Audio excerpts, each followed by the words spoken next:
শুরু করেন একেবারে ছোটবেলা থেকে যেখান থেকে মনে আছে। আমার বাবা মা হচ্ছে কি ঢাকাতে থাকতো, আমি বাড়িতে থাকতাম গ্রামে। আমি গ্রামেই পড়াশোনা করতাম। আচ্ছা, বাবা মা ঢাকায় থাকতো, আপনাকে গ্রামে রেখে? জি। কেন?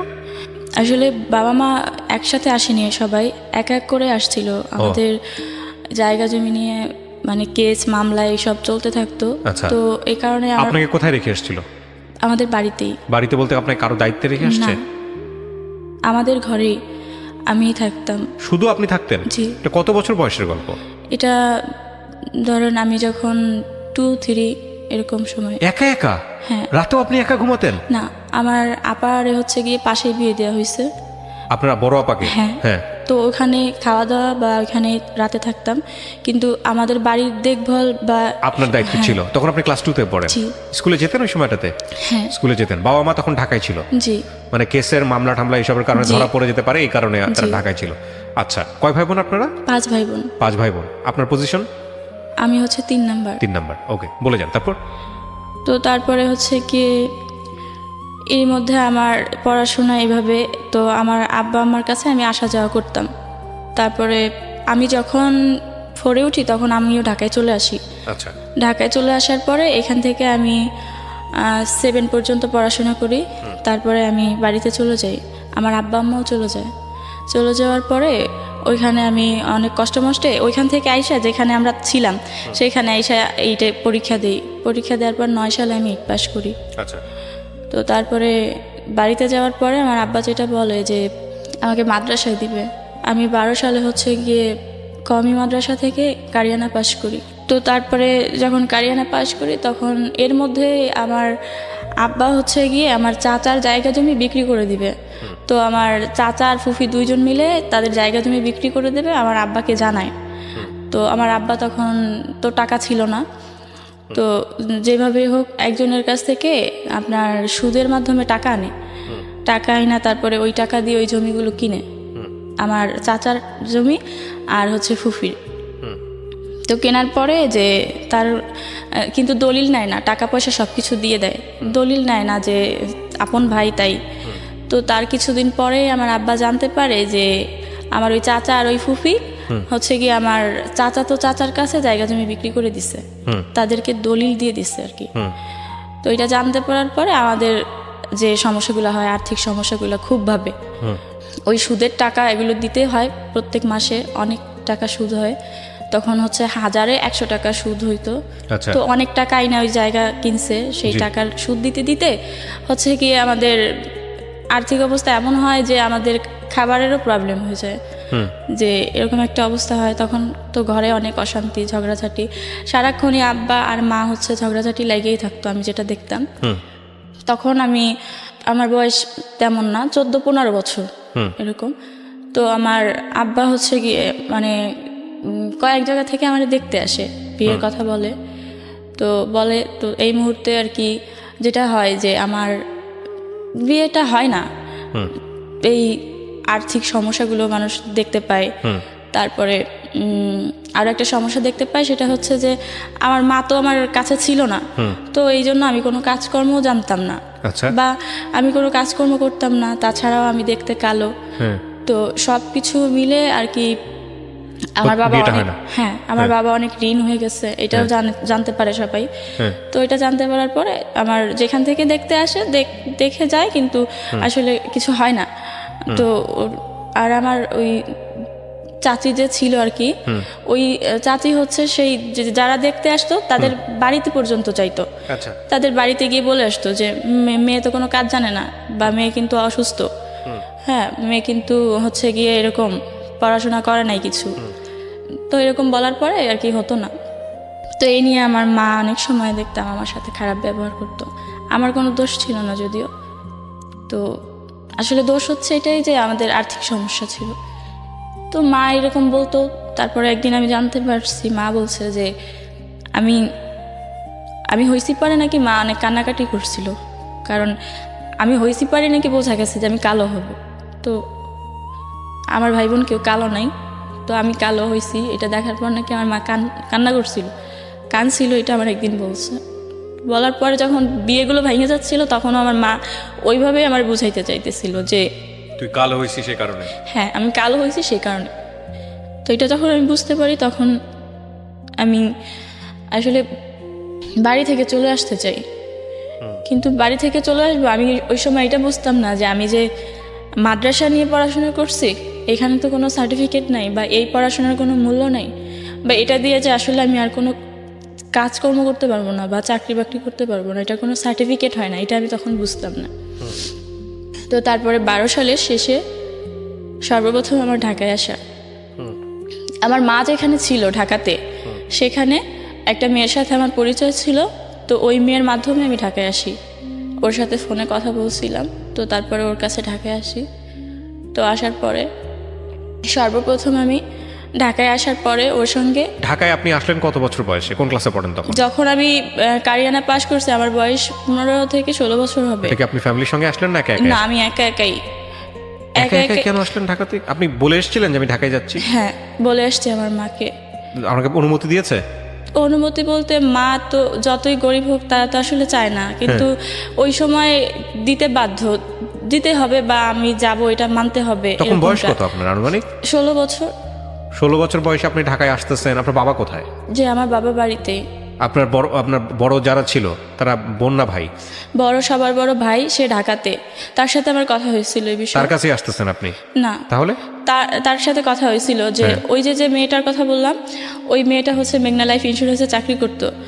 তো ওই চাকরিটা ছিল এমন যে যদি একজন গ্রাহক করে দিতে পারে, মানে বিমা করায় দিতে পারে একটা, তো সেই ক্ষেত্রে ও 1000 টাকা কমিশন পাইতো। তো ও বলতো আমাকে, তো ওইটা আমি জানতে পারার পর ও বলছে যে তুইও করতে পারিস। তখন আমি আমার মাকে বলি যে তাহলে আমি ঢাকা চলে যাই, ঢাকায় গিয়ে আমি এই কাজটা করি ওর সাথে। ওই মেয়েটার নাম শিউলি ছিল। তো তখন বলে যে না, ওই শিউলির সাথে এই কাজ করতে যাবো, ও তো ভালো মানুষ না, ওর বাবা ছিল না তাই। তো পরে আমার ভাইকে বলি, তো ভাই বলার পরে বলে ওসব জানি না। মানে আমার ভাই আসলে ওই আমাদের এই আর্থিক সমস্যার কারণে আমাদের কাউকে আর দেখতো না, কারোর সাথে কথা বলতো না, কে কি করছে এটা নিয়ে ওর কোনো ইন্টারেস্ট ছিল না, বিষয়গুলো অ্যাড্রেস করতো না। হ্যাঁ। তারপরে বলে যে ওগুলো আমি জানি না, তোর ইচ্ছা, ঢাকায় যাবি না কোথায় যাবি তুই যা। তো পরে আমি চলে আসি ঢাকায় ওর কাছে। তারপরে আমি যখন ওর কাছে আসি, ও আমাকে বলে যে এরকম প্রথম অবস্থায় হচ্ছে গিয়ে আমাদের এখানে একজন স্যার আছে, উনি হচ্ছে গিয়ে আমাদেরকে এই ট্রেনিং করাবে। তো কিভাবে ফিল্ডে কাজ করতে হবে বা কি, তুমি যে একটা বিমা করে দিবে একজন সদস্যকে, তো কত লাখ টাকার হতে হবে কমপক্ষে, সর্বোচ্চ কত হবে বা সর্বনিম্ন কত হবে, সেই ক্ষেত্রে তুমি কত টাকা কমিশন পাবা, এভাবে আমাকে বলে। তো বলার পরে আমি বলি যে আচ্ছা ঠিক আছে। এই বিষয় নিয়ে বুঝতে না বুঝতেই তখন আমার মনে হয় যে মানে আমি 2-4 দিন যখন ট্রেনিংয়ে যাওয়ার পর আমার এটা মনে হয় যে আসলে এই বিষয় নিয়ে আমি ফাউই ঘুরতেছি, এ কোনো কাজ হবে না, বরং আর এটা আমার মনে হয় যে এই কোম্পানিটা ভুয়া। এটা আমি একটু শুনতেও পারি যে এটা ভুয়া, বিমা টিমা করার পরে আসলে এটা পালাই যাবে। তো সেই ভয়ে আমি আর তখন ওইখানে কাজ করি না। বলি যে না ঠিক আছে, আমি এটা করব না, আমি যদি কোনো এমনিতে যদি কোথাও চাকরি টাকরি পাই, গার্মেন্টস ফ্যাক্টরি যা হোক করবো, কোনো সমস্যা নেই। তখন আমি আরেকটা কোম্পানি ছিল, মানে একটা ফ্যাক্টরি ছিল আপনার, ওইটা হচ্ছে প্রিন্টিং, সেখানে প্রিন্ট করা হয় সব কিছু, কাপড় প্রিন্ট করা হয়। তো ওই প্রিন্টিংয়ে হচ্ছে গিয়ে আমি যাই। ওইখানে যাওয়ার পর ওরা নেয় আমাকে, নেওয়ার পরে আমি এখানে 17 দিন কাজ করি। কাজ করার পরে আমি হচ্ছে গিয়ে ওই যে 17 দিনই কাজ করে, যার সাথে আসলে কাজ করি শুধু 17 দিনই কাজ করার পরে উনি বলে যে তুমি এত তাড়াতাড়ি কাজটা করতে পারলা, তো তোমাকে চলো স্যারের কাছে নিয়ে যাই। পরে ওই স্যারের কাছে আমাকে নিয়ে যায় যে ও তো এই মেশিনটা চালাইতে পারে। তারপরে আমি ওখানে যাওয়ার পরে যখন স্যারের সাথে কথা বলা দেয়, তখন উনি হচ্ছে গিয়ে দেখার পরে আমাকে ওই কাজটা দেয়, বলে যে ঠিক আছে, ও তো তাড়াতাড়ি কাজ শিখছে, তার মানে অনেক ভালো কাজ করতে পারবে, এই কাজটা তাহলে দাও। ওইখানে কাজ করি। তো কাজ করতে করতে হঠাৎ করে এক সময় এই অফিসটা চলে যাবে হচ্ছে গিয়ে উত্তরা চলে যাবে।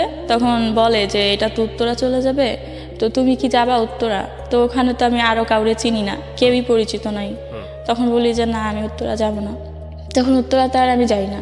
তো ইতিমধ্যে যেটা হয় যে এই অফিসটা যখন চলে যাওয়ার পরে আমি অনেক দিন চাকরি ছিল না, এটা কিন্তু 13 সালে।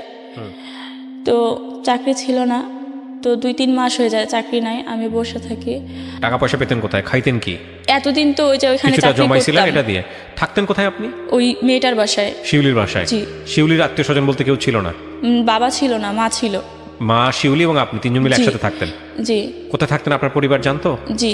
জানতো? হ্যাঁ, ঠিকানা সব মায়ের জানতো? সাথে কথা হইতো। ওকে, তারপর? তারপরে আর কি 2-3 মাস যখন কাজ থাকে না, তখন আমি এই বিভিন্নভাবে কাজকর্ম খুঁজি, বা একটা সময় দেখা যায় যে আমি আর টাকা দিতে পারতেছি না শিউলিকে। তো তখন অনেক কষ্ট হইতো, বা কি করব, তো এই কারণে একদিন আমি রাস্তায় বসে থাকি। তো বসে থাকি, পরে মানে চাকরি খুঁজতে খুঁজতে আমি আসলে একটু নার্ভাস হয়ে যাই। তো আমি বসে থাকি যে কি করব এখন আমি। তো ওই মুহূর্তে একটা লোক আসে, এসে আমাকে 2-3 বার জিজ্ঞেস করে যে তুমি এখানে অনেকক্ষণ ধরে বসে আছো, তো কি তুমি কি কোনো কাজকর্ম করো না কি? তো তখন ওনাকে বলি যে না, আমার কিছু হয় নাই। তো উনি বলে যে আচ্ছা বলতে পারো, তুমি বলতে পারো, সমস্যা নেই। তো তখন আমি বলি যে হ্যাঁ আমি কাজ করি, বাট এখন কাজ নাই, বা আমি এরকম বসে আছি, চাকরি খুঁজতে গেছিলাম এক জায়গায়, তাই কষ্ট হয়েছে, তাই বসে আছি। তখন উনি বলে যে আচ্ছা ঠিক আছে, আমি হচ্ছে গিয়ে একটা গার্মেন্টসের পিএম, আমি হচ্ছে গিয়ে ওই গার্মেন্টসটার নাম বলে যে আমি তো এই গার্মেন্টসের পিএম, তো তুমি চাইলে এই গার্মেন্টসে ঢুকতে পারো। তখন আমি বলি যে আমি তো কোনো কাজ জানি না গার্মেন্টসে, বা গার্মেন্টস আমি কখনো দেখিও নাই। তখন উনি বলে যে আচ্ছা ঠিক আছে, তোমার জানা লাগবে না, আমাদের অফিসে এখন বর্তমানেই একজন মেয়ে লাগবে যে নিডেল ম্যান পোস্টে নিডেল সাপ্লাই করবে। তো তোমাকে শুধু মেশিনের নামগুলো মুখস্থ করতে হবে, জানতে হবে। যখন যেই মেশিনের জন্য নিডেল নিতে আসবে, তখন ওই মানে ওই মেশিনের নিডেলগুলো তোমাকে সাপ্লাই করতে হবে, বাট ওইগুলো এন্ট্রি করে রাখতে হবে, এটা বলে। তো বলার পরে যে বলে যে কিন্তু ঠিক আছে, তোমার কাগজপত্র নিয়ে তুমি আমার সাথে যোগাযোগ করো। তখন আমি বলছি যে আমি আপনার সাথে যোগাযোগ করবো কীভাবে? বলে যে তো আমার ফোন নাম্বার তোমারে দিয়ে যাব, তুমি কালকে কাগজপত্র তৈরি করে আমার ফোন দিবা। পরে আমি বলছি আচ্ছা ঠিক আছে। পরে আমি কাগজপত্র তৈরি করি, উনি যা যা বলে, বলার পরে ওনাকে ফোন দিয়ে উনি নাম্বার দিয়ে যায়। তো উনি আমাকে বলে যে আচ্ছা ঠিক আছে, আমি হচ্ছে গিয়ে এখানে আছি, জায়গার নাম বলে যে আমি মহাখালীতে আছি, তুমি আসো। তো আমি মহাখালীতে যাই কাগজপত্র নিয়ে। তো যাওয়ার পরে যেটা হয় যে উনি আমাকে বলে যে আচ্ছা ঠিক আছে, উনি গাড়ি নিয়ে আসে, হ্যাঁ বাইক নিয়ে আসে। তো উনি বলে যে তুমি বাইকে উঠতে পারো। তখন আমি বলি যে আচ্ছা আমি তো বাইকে উঠবো, কিন্তু কেন, আমি হাইটে যাই, আর তো বেশি দূরে না। তখন উনি বলে যে না, গাড়িতে গেলে তো 1 মিনিট লাগবে, আর তুমি হাইটে গেলে মিনিমাম 20-25 মিনিট সময় লাগবে, আমার তো এত সময় তোমার দেওয়ার মতো নাই। তো তারপরে আমি ওনার গাড়িতে উঠি। তো ওঠার পরে উনি হচ্ছে গিয়ে আমাকে নিয়ে যায়। তো তখন আমি চিনতাম না ওই জায়গা, এখন চিনি। তো আপনি এরকম একটা অপরিচিত লোকের কথা শুনে আপনি যাচ্ছেন, আপনার ভয় করলো না? জি, আমি গার্মেন্টসটা চিনি, তাই আমার ভয় করে নাই? কিন্তু গার্মেন্টসে যেতে আমি হেঁটে গেলে যে রাস্তা দিয়ে যেতে হবে সেটা আমি চিনি, তাই আমার কোনো ভয় করে নাই। কিন্তু গাড়িতে উঠতে ভয় করতেছিল। তারপর? কিন্তু উনি বলে যে আমি তোমাকে এত সময় দিতে পারবো না, গাড়িতে উঠলে আমি নিয়ে যেতে পারবো। তখন আমি গাড়িতে ওঠার পরে উনি কোন দিক দিয়ে কোন রাস্তা দিয়ে নিয়ে যায় আমি জানি না, আর ওইখানে যা নামার পর উনি বলে যে এটা হচ্ছে আমাদের গার্মেন্টসের হেড অফিস, এখানে স্যার বসা আছে, ওনার সাথে কথা বলবো, আর আমার এই নিচতলা থেকেই শেখায় নাই যে তুমি কিন্তু তোমাকে দেখলে কিন্তু বলবে যে তোমার বয়স অনেক কম, ভুলেও বলবা না যে তোমার বয়স কম, তুমি বলবা যে তোমার বয়স হচ্ছে গিয়ে 21 বছর। তখন বলে, তো বলে যে আমি বলি 21 বছর, এটা কি উনি করবে? বলে আচ্ছা ঠিক আছে, 21 বছর বলতে হবে না, বলবা যে 18 বছর। পরে আমি বলি যে আচ্ছা ঠিক আছে। পরে উনি বলে যে এই স্যারের সামনে যায় কিন্তু এরকম ভাব করো না যে তুমি ঢাকা শহরে নতুন আসছো বা কিছু জানো না বা এরকমের। তো বলে তারপরে উনি বলেই তাড়াহুড়া করে উনি হচ্ছে গিয়ে বিল্ডিংয়ের সিঁড়িতে চলে যায়। যখন উনি সিঁড়িতে চলে যায় তখন আমি খেয়াল করি যে আমি ভয় পাইতেছিলাম উঠতে, কিন্তু আশেপাশে খেয়াল করে দেখি যে সবাই আমার দিকে তাকায় আছে। তো আমি ভাবি যে সবাই তাকায় আছে কেন, তখন আমিও ভয় পাই বা লজ্জা পাই, আমিও উঠে যাই। আমি কিছুই বুঝতে পারি না, তখন শুধু এইটাই বুঝতে পারি যে সবাই আমার দিকে কেন তাকায় আছে। সবাই তাকায় ছিল কেন? তাকায় ছিল কারণ ওটা তো আসলে কোনো অফিস না, ওটা ছিল হচ্ছে গিয়ে মানে কোনো হাউস। আচ্ছা, ওনারা ওই জন্য তাকায় ছিল, কিন্তু আমি তো তখন ওটা জানতাম না। ওটা বুঝতেন না, মানে সবাই আপনার দিকে কৌতূহলী চোখে তাকায় আছে। সবাই এটা জানতো কিন্তু আপনি জানতেন না? আমি জানতাম না। তখন ওই তাকায় থাকা দেখে আমি চলে যাব সেটা বুঝতে পারি না, কিন্তু আমি এটা বুঝি যে আমাকে তাড়াতাড়ি ওই স্যারের সাথেই যেতে হবে। তো আমি ওনার পিছন পিছন চলে যাই। তো চলে যাওয়ার পরে তখন উনি হচ্ছে 4 তলায় যায়। যাওয়ার পরে উনি যখন দেখি যে তালা মারা রুমই উনি খুলতেছে, তখন আমি বলি যে এই স্যার আপনি না বললেন স্যারের কাছে নিয়ে আসছেন, তাহলে রুম তো তালা মারা। বলে তুমি বসো, স্যার তো ওই অন্য রুমে ডাইকে নিয়ে আসবো, ওখানে অনেক রুম, সিরিয়ালে সব অনেক রুম। তো তখন ওই রুমে বসার পরে 10-15 মিনিট পরে উনি নিজেই আসে। আসার পরে উনি দরজা লাগাই দেয়। তারপরে তখন আমি সব কিছু বুঝতে পারি। তো উনি তখনই উনি আমাকে রেপ করে। তারপরে আমি আর কোনো কথা বলি শাউট না। করলেন না রুমের ভিতরে যে আমি কিন্তু বাইরে শাউট করবো বা এরকম চিল্লাচিল্লি করবো? আমি দেখতে পাইছিলাম যে ওই আশেপাশের সবগুলো রুমে তালা মারা বা ভিতর থেকে লক করা, কোনো রুমে কোনো লোক ছিল না, এটা বোঝা গেছিল তখন, আমি দেখতে পাইছি। তো তারপরে আমি যখন কান্না করার পর উনি বলে যে কান্নাকাটি করে লাভ নেই, চাকরি বাকরি নিতে হলে এরকম করতে হবে। তারপরে আমি চিন্তা করি যে চাকরি আর করবো না। পরে ওইখান থেকে নাইমা আমি চলে যাই। আমি কিন্তু চিনি না ওই জায়গা। পরে ওনার গাড়িতে আর যাবো না। তো তখন আমি নাইমা যখন রাস্তা দিয়ে হাঁটতে থাকি, এরই মধ্যে বৃষ্টি নামে। আমি দেখি যে আমি ইচ্ছা করে বৃষ্টিতে ভিজি, কারণ আমার সারা শরীরে আমি দেখতে পাই যে আমার শরীরের রক্তই আমার সারা শরীরে। তখন আমি ইচ্ছা করে বৃষ্টি হচ্ছে কিন্তু আমি কোথাও দাঁড়াই না, বৃষ্টিতে হাঁটতে হাঁটতে বাসায় আসি। আমি বাসা চিনতে পারি না, কিন্তু জিজ্ঞেস করতে করতে আসি। ওখান থেকে হাইটে আসতে আমার অনেক সময় লাগে। এই লোকেশনটা আপনি চিনে ফেলে রাখেন নাই যে এই লোকেশনটা কোথায় বা কি অবস্থা? এখন দেখলে চিনতে পারবেন? জি, ফার্ম গেটে। এটা ফার্ম গেটে। এই লোকটার সাথে এখনো যোগাযোগ আছে? না, এখন আর যোগাযোগ নাই। তো আপনার মনের মতো তখন কোনো সংকল্প তৈরি হয় নাই যে আমি যদি এখন লোকটাকে চিনে রাখতেছি, ভবিষ্যতে আমি ওকে ধরবো বা এরকম কোনো কিছু? ওরকম কোনো কিছু তৈরি হয় নাই? যা হয়েছে সেটাই বলেন, মনের ভিতরে যা হয়েছে। লোকটাকে আমি চিনে রাখছি, এখনো দেখলে চিনতে পারবো। কিন্তু তখন তো উনি জাস্ট ওনার একটা ফোন নাম্বার দিছে আমাকে, আর কিছুই তো না। আসলেই কি উনি গার্মেন্টসে চাকরি করতো কিনা বা কোনো গার্মেন্টসের পিয়ন ছিল কিনা সেটা তো আমি আজও জানি না। কিন্তু আপনাকে যেখানে নিয়ে গেছে এই ফ্ল্যাটের চাবি ওনার কাছে ছিল, ওই ফ্ল্যাটটা তো আপনি দেখলে এখনো আইডেন্টিফাই করতে পারবেন। আমি এই গল্পটা শুনিয়ে, আমি জানি অনেক মানুষের গল্পটা শুনে আমি কিছু আইডিয়ার জিনিসগুলো খুলতে চাই। প্রথম কথা হচ্ছে আপনি ঢাকা শহরে এসেছেন পেটের দায়ে, আপনার পরিবারও আপনি কালো বলে লাঞ্ছিত হয়েছেন, কিন্তু আপনার দ্বারা এরকম একটা ঘটনা ঘটলো। ঢাকা শহর একটা আজব শহর, বিশেষ করে যারা নতুন আসেন এখানে তাদের জন্য 2-4-5 বছর লেগে যায় শুধুমাত্র এই শহরটা বুঝতে, শহরের মানুষদেরকে বুঝতে। তারপরেও অনেকে বুঝে উঠতে পারে না। তো সেই জায়গাটা থেকে আপনি প্রথম কয়েক মাসের মধ্যে যে রকমের একটা অভিজ্ঞতায় মুখোমুখি হলেন, আপনার জায়গাটায় অন্য কেউ থাকলে কি করতে আমি জানি না, তবে অবশ্যই ওই জায়গাটাকে লোকেট করা উচিত ছিল যে এই জায়গাটা এরকম, এখানে এটা হয়েছে। আপনার ওইটা কি কিছুই মাথায় আসে নাই ওই সময়টাতে? যখন এই ঘটনাটা ঘটছে তখন আসলে ওই জায়গা থেকে যখন আমি চলে আসি, তারপরে আমার মনে হয়েছে যে এই জায়গায় আমি আর কোনোদিনও চিনবো না। কিন্তু এখন আমি চিনি, কারণ তারপর তো আমি অনেকবার গেছি ওই জায়গায়, বা ওই জায়গাটা এখনো পর্যন্ত দেখলে তাকায় থাকি। কিন্তু তখন আমার এটা মনে হয়েছে যে এই জায়গা আমি আর চিনবো না। তারপরে বাড়িতে আসলেন, আসার পরে বাসায় ওই সময়টাতে মনে হয়েছে কি পুলিশের কাছে যাব বা পুলিশের কাছে গিয়ে কমপ্লেন করবো, এরকম কোনো কিছু কি মনে হয়েছে? না, মনেই হয় নাই, একবার মনে হয়নি। কারণ তখন আমি এত কিছু বুঝি না, আর তাছাড়া এটা বুঝি যে এই বিষয় নিয়ে কারো কাছে যদি কিছু বলি আমার হয়তো আরো সমস্যা বাড়বে, কমবে না, বা বলার মতো হয়তো কেউ এখানে আমার নাই যে বলবো। পয়েন্ট করবেন এই জিনিসগুলা। আমাদের রাষ্ট্র, আমাদের সমাজ, আমাদের সামাজিক নিরাপত্তা বলয় এখনো একটা ভিকটিমের জন্য এতটা আস্থার জায়গা তৈরি করতে পারেনি যে একটা মেয়ে 16 বছর বয়সে, 17 বছর বয়সে রেপ হলো, সে প্রথমেই চিন্তা করবে যে পুলিশের কাছে যাব, পুলিশের কাছে গিয়ে বিচার চাবো। এই আস্থার জায়গাটা যে আমাদের কত বছর লাগবে, কত দশক পার হয়ে যাবে, যে একটা বিপদে পড়লেই সঙ্গে সঙ্গে পুলিশের কাছে যাওয়া, পুলিশের কাছে গিয়ে খুলে বলা, পুলিশের কাছে গিয়ে অন্তত জানানো, কবে তৈরি হবে? এত দিক থেকে উন্নতি হচ্ছে দেশের, কিন্তু এই জায়গাগুলো কেন উন্নত হচ্ছে না বলেন?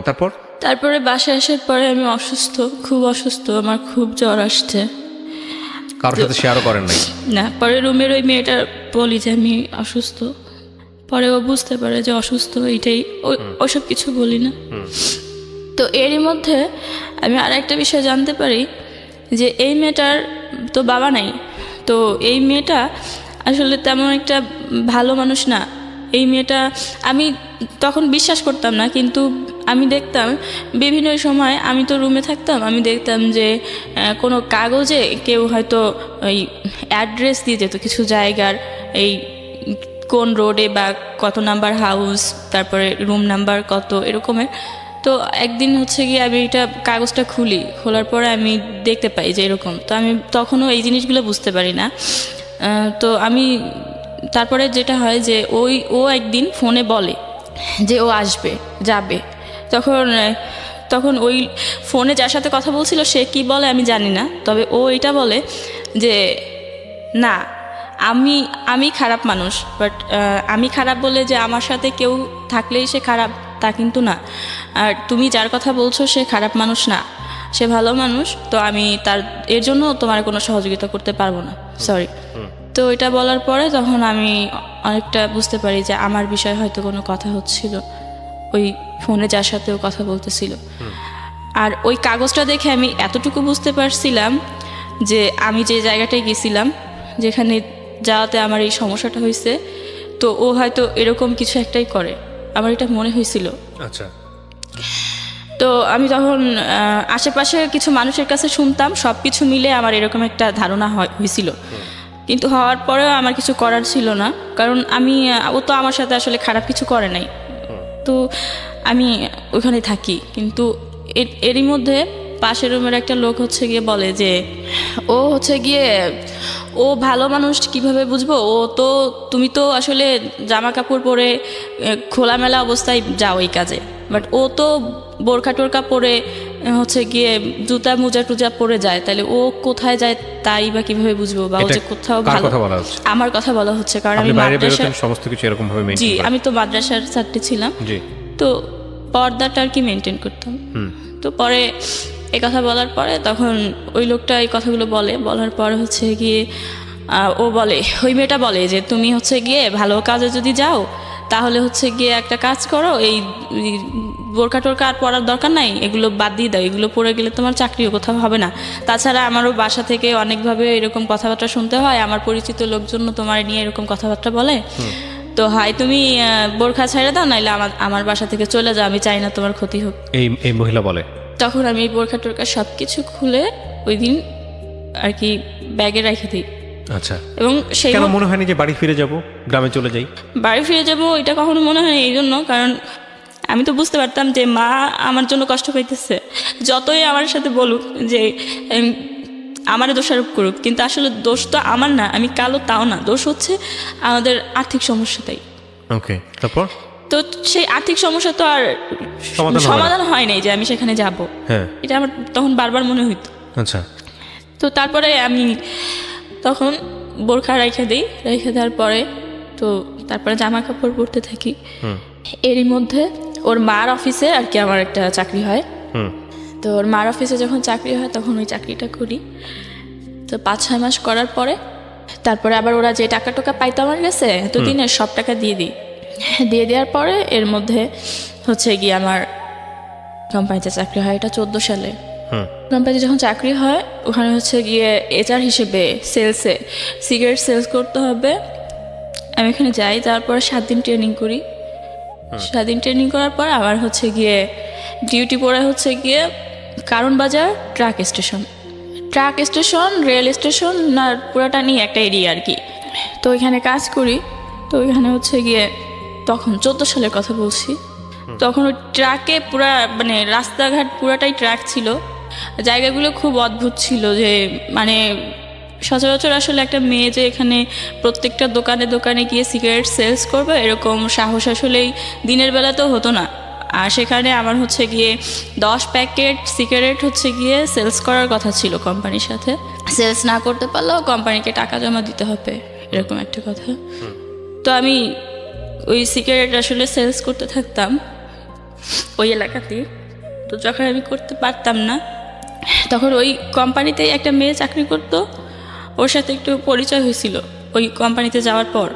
তো ও খুব ভালো সেল করতে পারতো, কিন্তু ও সেল করতে হচ্ছে করাইল বস্তিতে। আচ্ছা তো ওইখানে ও যখন সেল করতো তখন ওরে আমি ফোন করে রিকোয়েস্ট করতাম যে আমি তো সিগারেট সব সেল করতে পারি নাই, আমার এখনও 4 প্যাকেট বা 5 প্যাকেট আছে, আমি এখন এগুলো কী করব? তখন ও বলতো যে তুই নিয়ে আয় লাগলে এখানে, আমি সেল করে দিব না। তো পরে আমি সেই ওর কাছে যাইতাম হাঁটতে হাঁটতে, কারণ বাজার থেকে সেই টিএনটি ওখানে যাইতাম। ওটা আমার এরিয়া ছিল না, মাঝখানে অন্য কারো এরিয়া ছিল, কিন্তু সেখানে যাওয়ার পরে ও আমাকে সেল করে দিত। বা যেদিন সেল করতে পারতাম না সেদিন অফিসে অনেক কথাও শুনতে হইতো, বা ধার করে কারো কাছ থেকে টাকা দিতে হইতো, বা এরকম হইতো যে কারণ বাজার রেল স্টেশন যদি কোনো তরকারির দোকান ছিল যে 2-1 প্যাকেট সিগারেট নিত, তো তাকে হচ্ছে গিয়ে আমি তার কাছে 1 বক্স মানে সিগারেটস আমি তার কাছে রাখতাম, রেখে তার কাছ থেকে টাকা নিয়ে কোম্পানিকে জমা দিতাম।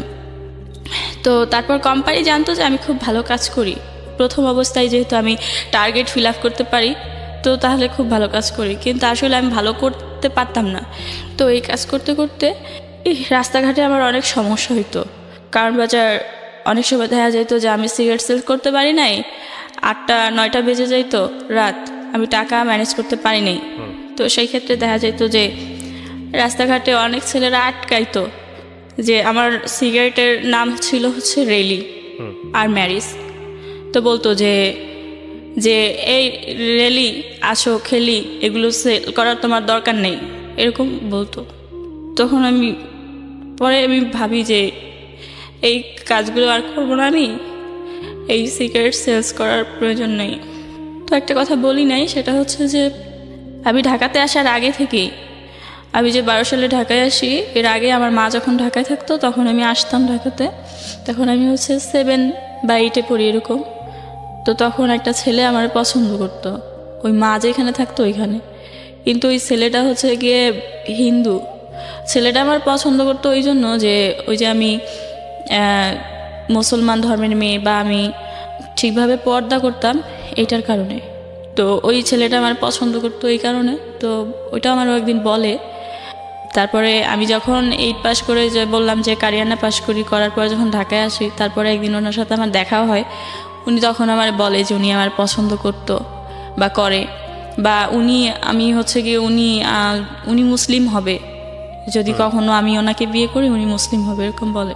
তো যখন এই যে আমি সিগারেট কোম্পানিতে চাকরি করি, সিগারেট সেলস করতাম, এই মুহূর্তে যখন আমি এই সমস্যাগুলো ফেস করতাম, তখন আমার এটা মনে হয়েছিল যে যদি ওই ছেলেটা আমাকে বিয়ে করে বা যদি ও মুসলমান হয়, তাহলে আমি ওকে বিয়ে করব, সেটাই হয়তো সব থেকে ভালো হবে। ওকে বিয়ে করে লাগলে চাকরি করব বা কাজকর্ম করব, কিন্তু আমি আর একা একা কিছু করতে পারতেছিলাম না। তো তখন আমার বয়স 17 বছর, আর তখন ছিল 15 সাল। তো তারপরে 15 সালে ওই ছেলেটা মুসলমান হয়। মুসলমান হওয়ার পরে হচ্ছে গিয়ে উনি আমাকে বিয়ে করে ইসলাম ধর্ম অনুযায়ী। ওকে, তারপরে বিয়ে করার পরে আমি আসলে ওই মানুষটাকে অনেক ভালো জানতাম। আমি তো আসলে মানুষটাকে তেমন চিনতাম না, বা তেমন কথাও কখনো হয় নাই। উনি হিন্দু ছিল তাই ওনার সাথে তেমন কথা বলিনি, বা এখানে তেমন কোনো প্রেমের সম্পর্কও ছিল না, জাস্ট পরিচিত ছিল অনেক বছর ধরে। ওই যে আমার আম্মুর ওখানে আসতাম যাইতাম ওটা।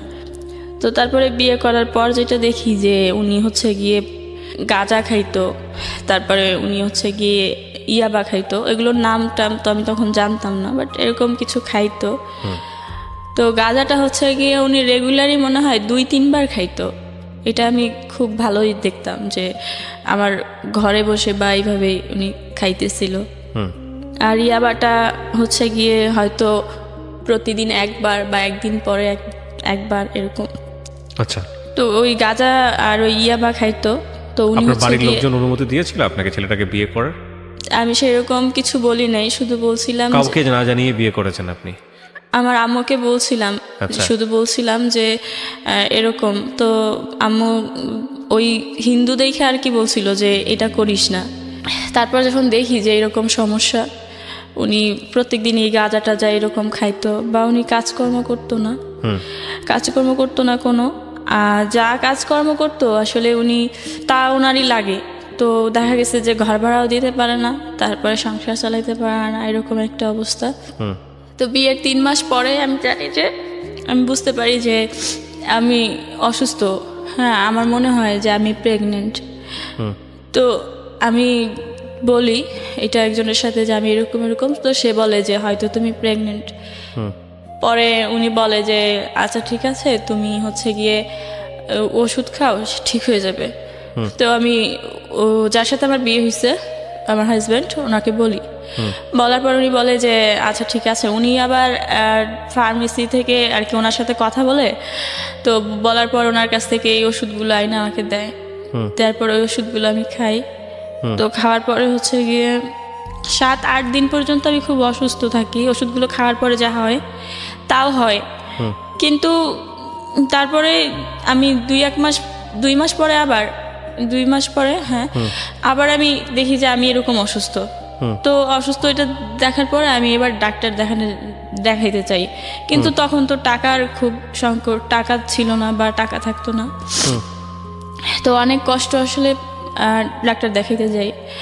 যার পর দেখি যে ডাক্তার দেখানোর পর দেখি যে আমি এরকম 3 মাস 13 দিনের প্রেগনেন্ট। তার মানে সেই দিন যে আমি অ্যাবর্শনটা করছিলাম বাসায় বসে, সেটা আসলে হয় নাই, ওটা থেকে গেছে। তো তারপরে এটা দেখার পরে ডক্টর বলে যে আপনি এরকমের নার্ভাস মনে হইতেছে কেন, আপনার কি বিয়ে হয় নাই? তো আমি বলি যে হ্যাঁ বিয়ে হয়েছে। বলে তাহলে আপনি প্রেগনেন্ট, এটা দেখার পর আপনি কাঁদতেছেন কেন? তখন আমি বলি যে আমি তো এটা অ্যাবর্শন করে ফেলছিলাম, আর এটা কিভাবে রয়ে গেছে আমি বুঝতে পারি নাই, এটার জন্য আমার অনেক খারাপ লাগতেছে। পরে উনি বলে যে দেখেন, এই অ্যাবর্শন করেন না, এগুলো আপনারা যে ওষুধ খেয়ে অ্যাবর্শন করেন, এগুলোতে অ্যাবর্শন হয় না। শুধু শুধু আপনারা একটা মানুষের মারার চেষ্টা করেন, নিজেও মরার চেষ্টা করেন। তার চেয়ে ভালো যদি বিয়ে হয়ে থাকে, ওর যদি বাবা থেকে থাকে, তাহলে আপনি ইয়া করেন, বাবুটা রাইখে দেন। পরে বাসায় চলে যাই। বাসায় চলে যাওয়ার পরে এই বাবুটা 16 সালের অক্টোবরে আমার বাবুটা হয়। এর মধ্যে আমি কোনো ট্রিটমেন্ট নিতে পারি না বা আমি ডক্টর দেখাই না। জাস্ট একবার আমি ডক্টর দেখাই, দেখানোর পর আমি জানতে পারি যে বাবুটা আসলে উল্টো হয়ে গেছে। হ্যাঁ, আবার নাকি সিজার করতে হবে, নর্মালি ডেলিভারি হবে না। তো তখন এটা আপনার ওই ফার্স্ট হাজবেন্ডের ঘরেই? জি। হ্যাঁ, তারপর তো বলে যে তোমার তো বয়স অনেক কম, 18 বছর এখন পর্যন্ত হয় নাই, অথচ বাবু হবে তোমার। তো আপনাকে বিয়ে করার পরে কি ওর শ্বশুর বাড়িতে নিয়েছিল? না, কারণ ছেলেটা তো ধর্মান্তরিত হয়েছে। হ্যাঁ। হ্যাঁ, তখন বলে যে তোমার তো এরকমের বয়স হয় নাই, এখন আবার তুমি এরকমের প্রেগনেন্ট, তো সেই ক্ষেত্রে তোমার তো বাবু হচ্ছে উল্টো হয়ে গেছে, তো তুমি তো এই সিজার ছাড়া কিছু করা যাবে না। তো তোমার অভিভাবকের সাথে কথা বলছো? তখন আমার মায়ে আমি ফোন করে বলি এইসব। তখন আমার মা বলে যে আচ্ছা ঠিক আছে, কান্নাকাটি করিস না, দেখি কিছু করা যায় কিনা, আর অ্যাবর্শন করানোর দরকার নাই, থাকুক। ডেলিভারির 1 মাস আগে আমার কাছে আসার পরে আম্মা হচ্ছে গিয়ে কিছু টাকা নিয়ে আসে, যে যদি মানে আর কিছু না হোক, ওর তো বাঁচাইতে হবে। যদি ডেলিভারি যদি কিছু না হয় বা যদি হসপিটালে নিতে হয়, সেক্ষেত্রে তো টাকা লাগবে। আর উনার তো আসলে যা বলাই হয়েছিল যে টাকার জন্য, যে টাকা আমাদের কোনো টাকা নাই বা এরকম সমস্যা। তো মা ওই রকম প্রিপারেশন নিয়েই আসে। আসার পরে কিন্তু মা যে টাকা আনে এগুলো আর আমাকে বলে না যে টাকা আনছে বা কিছু। তো তারপরে ঠিক অক্টোবরের ঠিক 23 তারিখেই আমি অসুস্থ হয়ে পড়ি। 24 তারিখে আমার বাবুটা হয়। হওয়ার পরে এটা হচ্ছে গিয়ে 8 দিন হসপিটালে হয় বাবুটা। হওয়ার পরে আসলে ওই হসপিটালে তো অনেক টাকা বিল আসে, অত টাকা আমার মা নিয়ে আসছিল না। ওখানে প্রায় 35। জামাই কি করতো তখনও? উনি ওই একটা কোম্পানিতে, যে ফুজি ফিল্ম কোম্পানি ছিল, ওই কোম্পানিতে ডেলিভারি ম্যান হিসেবে কাজ করতো। আচ্ছা। তো 6000 টাকা স্যালারি। হ্যাঁ, না, তো পরে 6000 টাকা স্যালারি পাইতো, তা তো আসলে ওরই লাগতো। মাস শেষে দেখা গেছে যে ঘর ভাড়াটাও দিতে পারতো না ঠিক মতো। তো পরে আমি এভাবে সেভাবে ঋণ করেই সংসার চালাই বাড়ি থেকে। পরে এইভাবে সেভাবে যখন যেখান থেকে পারতাম এভাবে টাকা এনে সংসার চালাইতাম। তখন তো আমার চাকরিও করা চলবে না বা করতে পারতাম না, এরকম আমি। তো দেখা গেছে যে আমার ওই হাজব্যান্ড আর কোনো টাকা ম্যানেজ করতে পারে না। হসপিটালে বিল আসে 35,000 এরকম। তো পরে আমার মাও এত টাকা নিয়ে আসছিল না। তখন আসলে ওই টাকার জন্য আমার ভাইয়ের কাছে বা আমার আব্বার কাছে বলে যে এরকম, তো টাকার জন্য এখন ওরে ছাড়াই নিতে পারবো না বাড়িতে, বাসায় বা এরকম। পরে বাড়ি থেকে টাকা এনে দেয় আমার আব্বা, মানে টাকাটা পাঠায়, সেটা ছিল আসলে লাভের উপরে টাকাটা। মানে সুদের উপর টাকাটা নেয়? হ্যাঁ, আনার পরে আইনা ওই টাকাটা দিছে। দেওয়ার পরে ওইখান থেকে আমার সারে আনছিল 35,000 টাকা দিয়ে হসপিটাল থেকে। তো আনার পরে বাসায় আনছে। আমি এমনই অসুস্থ, বা আমার বয়স কম থাকাতে হয়তো বা আমার মানে পুষ্টি না থাকাতে হয়তো বা মানে আমি বাবুটার জন্য কিছু করতে পারতেছিলাম না তখন, এরকম অসুস্থ। তখনই বাবু হওয়ার পরেই বাবুরে বাইরের খাবার খাওয়াইতে হয়েছিল। তো তারপরে বাবুরে খাওয়াইতো আমার আম্মু। পরে আমার আম্মু হচ্ছে গিয়ে কয়েকদিন পরে বলে যে আমি তো আর থাকতে পারবো না, আমার এখন চলে যেতে হবে। আমি মা হিসেবে যতটুকু করার মনে হয় করছি, এখন আমি চলে যাই। পরে মা চলে যায়। চলে যাওয়ার পরে এই যে বাবুটা রেখে যায়, আমি দেখতাম যে বাবুর খাবারটা আমি ম্যানেজ করতে পারতাম না। আমার মায়ের মানে বাপের বাড়িতে যদিও কষ্ট করছিলাম, কিন্তু খাবারের কষ্টটা মনে হয় আমার সেরকম মনে পড়ে না যে আমি কখনো ওরকমভাবে করছিলাম। আর যতটুকু হয়েছিল আমার ওই চাচার জমিটা কেনার জন্য। কিন্তু এখানে আসার পরে প্রতিদিনই আমি অনেক কষ্ট করতাম, বা এভাবে আমার দিন যাইতো। কিন্তু বাবুটা হওয়ার পর যে কষ্টগুলো হইতো বাবুর, এগুলো আমি খুব সহ্য করতে পারতেছিলাম না, আমার খুব কষ্ট হইতেছিল। তো বাবুরে যখন খাওয়াইতে পারতেছিলাম না, এই বাপের বাড়ি চলে যেতাম, বাবুরে নিয়ে চলে যেতাম, সেখানে যে বাবুরে নিয়ে থাকতাম। বাপের বাড়ি বলতে? আমার বাপের বাড়ি মানে গ্রামের বাড়ি চলে যেতেন শুধু বাবুর জন্য। আমি তো ওই যে বললাম যে আমি কখনোই যাইনি। আমি কিন্তু একসময় এই সমস্যার কারণে ঢাকায় শুধুমাত্র আসছি। বাচ্চাটাকে সেভ করার জন্য এটা করতেন? বাবুটার জন্য আমার মনে হয় যে আমার ওইখানে যাওয়া লাগবে, তো বাবুটার জন্য আমি বাপের বাড়িতে যাইতাম। তারপর বাবুটার ওইখানে থেকে খাবার ব্যবস্থা করতো। এইভাবে অনেক দিন যায়। দেখা গেছে যে 6 মাস, 3 মাস, 4 মাস আমি ওখানে থাকতাম। থাকার পরে এখানে আসতাম। এখানে আসলে এইরকম অভাব ফেস করতে হইতো। তো পরে বেশি দিন আমি বাবুরে রাখি নাই। 1.5 বছর, যখন আমার বাবুর বয়স 1.5 বছর পুরো হয়ও নাই, ওই মুহূর্তে আসলে আমি 1 বছর মনে হয় 4-5 মাস হবে, ওই সময় আমার মারে বলি যে আমার বাবুটা নিয়ে যাও, আমি কোনো একটা কাজকর্ম করে আমি এখন থেকে ওরে টাকা দিব বা খাওয়াবো। পরে আমার মা মানে আমার আব্বা নিষেধ করে, আমার ভাইও নিষেধ করে বাবুটা নেওয়ার জন্য। বলে যে না খেয়ে থাকলে থাক, না খেয়ে থাকলে তো মরবে না, কিন্তু বাচ্চা তো ওর তো মার কাছে থাকার দরকার আছে, ওর মার কাছে থাকুক। কিন্তু আমার মা বলে যে না, ও হচ্ছে কি আমার কাছে থাকলে যদি ও কিছু করতে পারে তাহলে ওরা দুইজনেই খাইতে পারবে, আর যদি ওর কাছে থাকে তো ও খাইতে পারবে না, ও খাইতে পারবে না। তখন কিন্তু কোনো সময় আমার ভাই বা আমার আব্বা কখনো বলতো না যে এই ছেলেটার বিয়ে করছে পর থেকে এরকম সমস্যা, বা এই ছেলেটা এরকম, তো থাক ওরে আমরা নিয়ে যাই, এটা কখনো বলে নাই। তো পরে এটা আমার কখনো বলে নাই দেখে আমিও কখনো আর এইগুলো বলি নাই যে এই আমার হাজব্যান্ড যে গাঁজা খাইতো বা ইয়াবা খাইতো, এটা কোনদিন জানতে চাই নাই দেখেও আমি আর জানিনি। শুধু বলতো যে ও কাজ করে না, তাহলে কাজ করে তাহলে কেন টাকা থাকে না, তো তখন কিছু বলতাম না, বলতাম আমি জানি না কেন টাকা থাকে না। তো পরে যখন এই বাপুরে যখন দিয়ে দেই আমার মার কাছে, দিয়ে দেওয়ার পরে আসলে আমার মা জানতে চায় যে ওর ব্যাপারে, তখন বলি, তখন তো অনেক লেট হয়ে গেছে। তো ছেলে বাবু জি, বলার পরে তখন মা বলে যে এখন আর কিছু করার নাই, এখন এইভাবেই থাকতে হবে, মেয়েদের জীবনে বিয়ে একটাই, আর বিয়ে হয়েছে তোমার, তার কিছু আর কোনো পথ নাই, তো এটাই। তো আমার ওই হাজব্যান্ড শুধু এই 2টা সমস্যা না, ওর অনেক ধরনের সমস্যা ছিল। ও কাজ করতো না, ও প্রচুর পরিমাণ মিথ্যা কথা বলতো। আচ্ছা, ওর এত পরিমাণ মিথ্যা কথা আর এত পরিমাণ অন্যায় অপরাধ আসলে আমি আর নিতে পারতেছিলাম না। কাজকর্ম করতো না, সেই ক্ষেত্রে ও এই ধরনের নেশা টেশা করতো। সব কিছু মিলাই একসময় আমার মনে হয় যে আমার বাবুরে দিয়ে দিছে, আমিও যদি কোথাও চলে যেতে পারতাম বা আমি যদি কিছু একটা করতে পারতাম তাহলে হয়তো অনেক ভালো হতো, কিন্তু সেরকম কিছু পাইতেছিলাম না।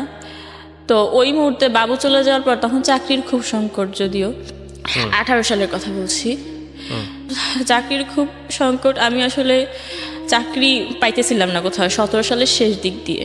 ওই সময় আমি একটা চাকরির কথা জানতে পারি, কিন্তু কি কাজ কি এগুলো আমি কিছু জানতাম না তেমন একটা। জানতাম যে একটা অফিসে একটা লোক লাগবে, এটা হচ্ছে গিয়ে কথাটা বলছি যে এটা সব কাজ করতে হবে, পরিষ্কার পরিচ্ছন্ন থেকে শুরু করে চাটা করে দেয়া বা সব কিছুই করতে হবে। তো আমি এই কাজ করতে চাই যে হ্যাঁ আমি করব। যখন যাই এই কাজ করার জন্য ওই অফিসে যাই, যাওয়ার পরে আমি কাগজপত্র দেই, পরে আমার ডেট দেয় যে আপনি আসেন 1 সপ্তাহ পরে আসেন এরকম বলে। তো বলার পরে ডিসেম্বরের 1 তারিখে আসলে আমার হচ্ছে গিয়ে চাকরি হয়। পরে করার পর কিছুদিন পরে ওই অফিসে আর কি একজন পিয়ন ছিল, ওরা হচ্ছে অফিসিয়ালি কোম্পানির লোক। তো ওই পিয়ন ছিল, উনি হচ্ছে গিয়ে আমার খুব ভালো জানতো, আমি বুঝতাম যে উনি খুব ভালো জানতো আমাকে। তো চাকরির পরে উনি যখন ওই লোকটা আমার খোঁজ খবর নিত সবসময় যে কেমন আছিস, ভালো আছিস কিনা, খাইছিস কিনা, বা তোর ছেলে কেমন আছে বা এরকম। তারপরে ওনার সাথে আমার কথা হয়। তো একটা সময় ওনারে আমি বলি যে আমি সব কথা বলি যে আমার বাবু আছে বা আমার বাবু এরকম বাড়িতে বা এই সমস্যার জন্য আমি চাকরি করি বা আমার হাজব্যান্ড হচ্ছে গিয়ে এরকম, এটা বলি। কিন্তু আমার একটা কথা কিন্তু বলা হয় নাই, আমার হাজব্যান্ড যে ইয়াবা সেবন করতো সেটা করার পরে আসলে আমার সাথে আচরণগুলো কেমন হইতো। হ্যাঁ, এটা আসলে আমি ওয়াইফ, আমি শুধু উনি আমাকে একটা মেয়ে হিসেবে ইউজ করতো, এটাই আমি জানতাম। আমার কোনো ভালো লাগা খারাপ লাগা আমার কোনো কিছুই ছিল না। তো এই সব সমস্যা ফেস করতাম, কিন্তু এই সমস্যাটা ওই লোকটার কাছে আমি কখনো বলি নাই। শুধু ওই আমার হাজব্যান্ড যে আসলে নেশা টেশা করতো এই বিষয়ে, বা আমার বাবু বাড়িতে আমার বাবু আছে, বা আমার সংসারের এই সমস্যাগুলো ওনাকে আমি মাঝে মাঝে বলতাম। তো আমি একদিন আসলে ওনার জানতে চাই যে আপনি কেমন আছেন, আপনি খাইছেন কি না। তখন উনি আমাকে একদিন বলে যে হচ্ছে গিয়ে হ্যাঁ আমি খাইছি, একটা রুটি খাইছি। আমি বলি যে একটা রুটি খাইছেন শুধু, আর কিছু খান নাই? বলে যে না, একটা রুটি শুধু খাইছি। তো আমি বলি যে কেন? বলে যে এই তো একটা রুটি খাইছি এই জন্য, টাকা বাঁচানোর জন্য। আমি বলছি রুটি দিয়ে কি কিছু খান নাই? বলে না, রুটি দিয়ে কিছু খাইতে গেলে তো টাকা লাগবে, তাই শুধু রুটিই খাইছি। তো পরে এটা শোনার পরে আমি ওদিকে তাকাই থাকি। উনি বলে যে, আমি বলি যে ও আচ্ছা ঠিক আছে, তো রাতের বেলা কোথায় খান? বলে রাতের বাসায় রান্না করে খাই, অফিসে তো দুপুরে তো অফিসে খাই, আর রাতের বাসায় রান্না করে খাই। আমি আচ্ছা রাতে বাসায় কি রান্না করেন? বলে রান্না করি ভর্তা ভাত। তো আজকে হচ্ছে গিয়ে তো তাও নাই, আজকে হচ্ছে বাসায় মনে হয় আধা পট চাল আছে আর একটা আলু আছে, তো এটা আজকে বাসায় গিয়ে খাবো, রান্না করে খাবো, পরে দেখি কালকে কি করা যায়। তো এটা বলার পরে আসলে আমি ওনার দিকে তাকাই থাকি যে উনি দেখতে শুনতে এরকম একটা মানুষ, বোঝাই যাচ্ছে না যে ওনার উপরেও এই আর্থিক সমস্যাগুলো ভর করছে, বা উনি এরকম সমস্যার মধ্যে আছে। কিভাবে এটা সম্ভব? তো উনি কি আমার দেখে বুঝতে পারতেছে যে আমি কেন খাইনি? পরে ওনার ওই কথাগুলো শুনে আমার মনে হয় যে আমিও তো এইরকম সমস্যায় ফেস করি, কিন্তু মানে নিজের মতো একজনকে পাওয়া গেল এরকম একটা অবস্থা। কিন্তু কখনো কাউকে বলি না, বা হয়তো আমাকে দেখলে বোঝা যায় না, যেমনটা আমি দেখতেছি যে ওনাকে দেখলে বোঝা যায় না। তো আসলে কি এরকম মানুষ আরও অনেক আছে এরকম আমি ভাবি। কারণ হচ্ছে আমি যে 5 বছর যে এই যে কষ্টগুলো ফেস করতে থাকি, বা আমি যে আসলে আর্থিক সমস্যার জন্য কখনো কখনো না খেয়ে থাকি, বা এই যে এত কিছু করি, এই কোনো কিছুই কখনো কারোর সাথে বলিনি। তো এটার জন্য ওনার দিকে তাকাই আসলে আমি ওইগুলো ভাবতে থাকি, বা আমার তখন কান্না চলে আসে যে এরকম মানুষও হয়তো আমার মতো আছে। তো এটা ভাবার পরে তখন তার আধা ঘন্টা পরে আমি আসলে আমার কাছে শুধু 100 টাকাই ছিল। তো ওই 100 টাকা আমি ওনারে দিয়ে বলি যে আপনি এই 100 টাকা দিয়ে কিছু একটা নিয়ে রাতের বেলা খাইয়েন। তো এটা ওনারে বলার পরে উনি হচ্ছে গিয়ে ওই 100 টাকা নেয়। তো নেওয়ার পর থেকে যেটা হয় যে আমারও ওনার প্রতি একটা অন্যরকম একটা কেমন যেন একটা মায়া কাজ করতো, যে উনি হয়তো খাইছে কিনা, বা ওনার ওই সমস্যাগুলো আবারও আছে কিনা বা হয়েছে কিনা। আর ওনারও সবসময় এরকম একটা তাগিদ থাকতো যে জিজ্ঞেস করতো আসলেই খাইছিস কিনা, বা কি কেমন আছিস। তো আমার অনেক সময় খাবার কিনেও দিত, বা আমি খাইতাম এরকম। এরপরে কিছুদিন পরে আর কি 1 মাস পরে উনি আমাকে বলে যে আমি ওই যে বললাম যে আমার সংসার জীবনে যে অনেক অভাব ছিল বা এইরকম, তো এর ইতিমধ্যেই আসলে আমি একটা আর কি লোন নিছিলাম, যে লোন থেকে আসলে আমি 30,000 টাকা নিছিলাম, যেটা নিয়ে আসলে আমি মানে আমার হাজব্যান্ডকে দিছিলাম। ও বলছিল ব্যবসা করবে বা কিছু একটা করবে, তো ওইটার জন্য। কিন্তু ওই টাকাটা ও নিয়ে আমার আর দিতে পারে না, ওরে পুলিশে ধরে নিয়ে যায়, নিয়ে ওই যে ওর সাথে গাঁজা পাওয়া যায়, যার কারণে পুলিশ ধরে নিয়ে যায়। তো নিয়ে যাওয়ার পর ওই টাকা দিয়ে আসলে ও ছাড়াই চলে আসে। তখন ওই টাকা দিয়ে তো আর কিছু করতে পারে না, কিন্তু ওই টাকাটা আমার প্রত্যেক সপ্তাহে বা মাসে এভাবে দিতে হয়। টাকাটা ওই 30,000 টাকার লোন আর কি দিতে হয় কিস্তি। তখন আপনার তো ওই প্রথম হাজবেন্ডের সঙ্গে একেবারেই যোগাযোগ নাই, আছে কি? না যোগাযোগ, আমি তো আমার হাজবেন্ডের ঘরেই আছি। ও ঘরে থাকা অবস্থায় আপনার এই লোকের সঙ্গে জি, পরিচয় হয়? যখন আমি চাকরি করি সেখানে তো আসলে এই লোকের সাথে শুধুমাত্র আমার এই অফিস কলিগ বা একটা মানুষ হিসেবে যে সম্পর্কটা থাকে, এই সম্পর্কটা, যে আমার খোঁজ খবর নিচ্ছে বা আমি ওনার খোঁজ খবর নিচ্ছি, এরকম। তো ইতিমধ্যে আসলে ওনাকে জানানো হয় যে আমার এরকম সমস্যা, বা উনিও এরকম বলে। এক পর্যায়ে দুইজন আমরা অনেক ক্লোজ হয়ে যাই, যে আমার এই কিস্তি তো মাস শেষে হচ্ছে গিয়ে আপনার 2500-3000 টাকা কিস্তি আসতো। তো এই টাকাটা আমি আসলে আমি যখন বেতন পাওয়ার পর এই টাকাটা আসলে আমি 5,000 টাকা আমার হচ্ছে আগের মাসের কিস্তির টাকা আর ওই মাসের কিস্তির টাকা, এই কিস্তির টাকাটা আমার দিতে হবে 7 তারিখে বা 5 তারিখের মধ্যে। তো ওই আমি যে স্যালারি পাই ওই টাকাটা আসলে আমি রেখে দেই, যে এটা তো আমার ব্যাংকে দিতে হবে। তো ওই টাকাটা যখন রেখে দেই, এই টাকাটা এই লোকটা আর কি উনি আমার কাছে চাইছিল যে তোর কাছে তো কিছু টাকা আছে, এই টাকাটা আমারে দে, আমি হচ্ছে গিয়ে তোরে 1 তারিখে দিয়ে দিব। তখন আমি বলি যে আচ্ছা ঠিক আছে, 1 তারিখে দিলে কোনো সমস্যা নাই। পরে এই টাকাটা আমি ওনাকে দিই। তো এভাবে আসলে ওনাকে আমি সেই 100 টাকা থেকে শুরু। তারপরে প্রথম অবস্থায় আমার তো দিন চলে না, কিন্তু কিস্তি তো দিতেই হবে। তো এই কিস্তির টাকাটা দিয়ে ওনাকে আমি 2বার করে হেল্প করি, 5,000 করে 2বার টাকা দিই। তো তারপরে হচ্ছে গিয়ে ওনার সাথে আমার সম্পর্কটা আরও ভালো হয়।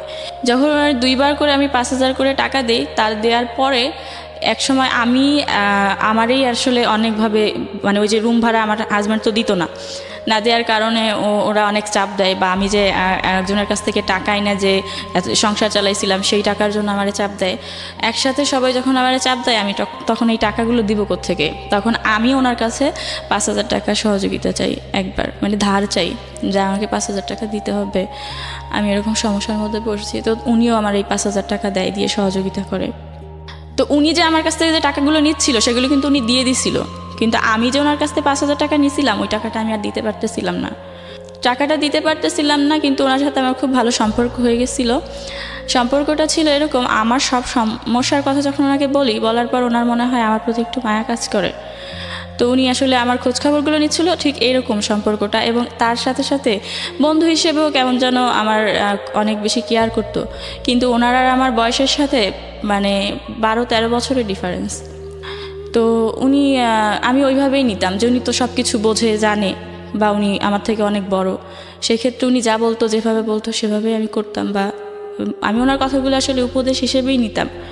তো একটা সময় আমি ওনার টাকাটা যখন দিতে পারি না, ঈদের মধ্যে আসলে আমি জানতে পারি যে অফিসে আসলে সবাই এরকম বলাবলি করে যে ওই পিয়নের সাথে ওই মেয়েটার হচ্ছে গিয়ে এরকম একটা সম্পর্ক, বা হয়তো বা কোনো একটা সম্পর্ক, বা এরকম। তো এটা শোনার পরে আমি আমার কথা চিন্তা করি না, আমি চিন্তা করি যে উনি সবাই ওনাকে চিনে বা অনেক দিন ধরে চাকরি করে বা এরকম। তো ওনার মান সম্মানটা আমি কেন নষ্ট করব? এই কথাটা যেহেতু আমি জানতে পারছি, তো সেই ক্ষেত্রে আমি আগে ভাগে চলে যাই। এই কথাটা আমি ওনারে বলিও নাই, আজকে হয়তো উনি জানতে পারবে। তো আমি তখন আর কি ওইখান থেকে চাকরিটা ছাইরা চলে আসি, কিছুই বলি না, জাস্ট আমি ওনাদের জামা কাপড়গুলো খুলে আমার জামা কাপড় পরে চলে আসি। তো চলে আসার পরে তারপরে আর কি ওনার সাথে আমার ফোনে কন্ট্যাক্ট হইতো। তো এর মধ্যে উনি আমারে জানাইছে, তার 1 মাস পর জানাইছে যে আমার তো কিছু টাকা লাগবে, আমি তো টাকা দিছিলাম তোরে, এখন তো আমার রুম ভাড়ার জন্য চাপ দিতেছে। তো পরে আমি ওই টাকাটা আমার চাচাতো ভাইরে বলি যে আমার আবার হচ্ছে গিয়ে কিছু টাকা দেন ধার, আমি দিয়ে দিব। তখন আমার চাকরি ছিল তো অন্য জায়গায় আর কি।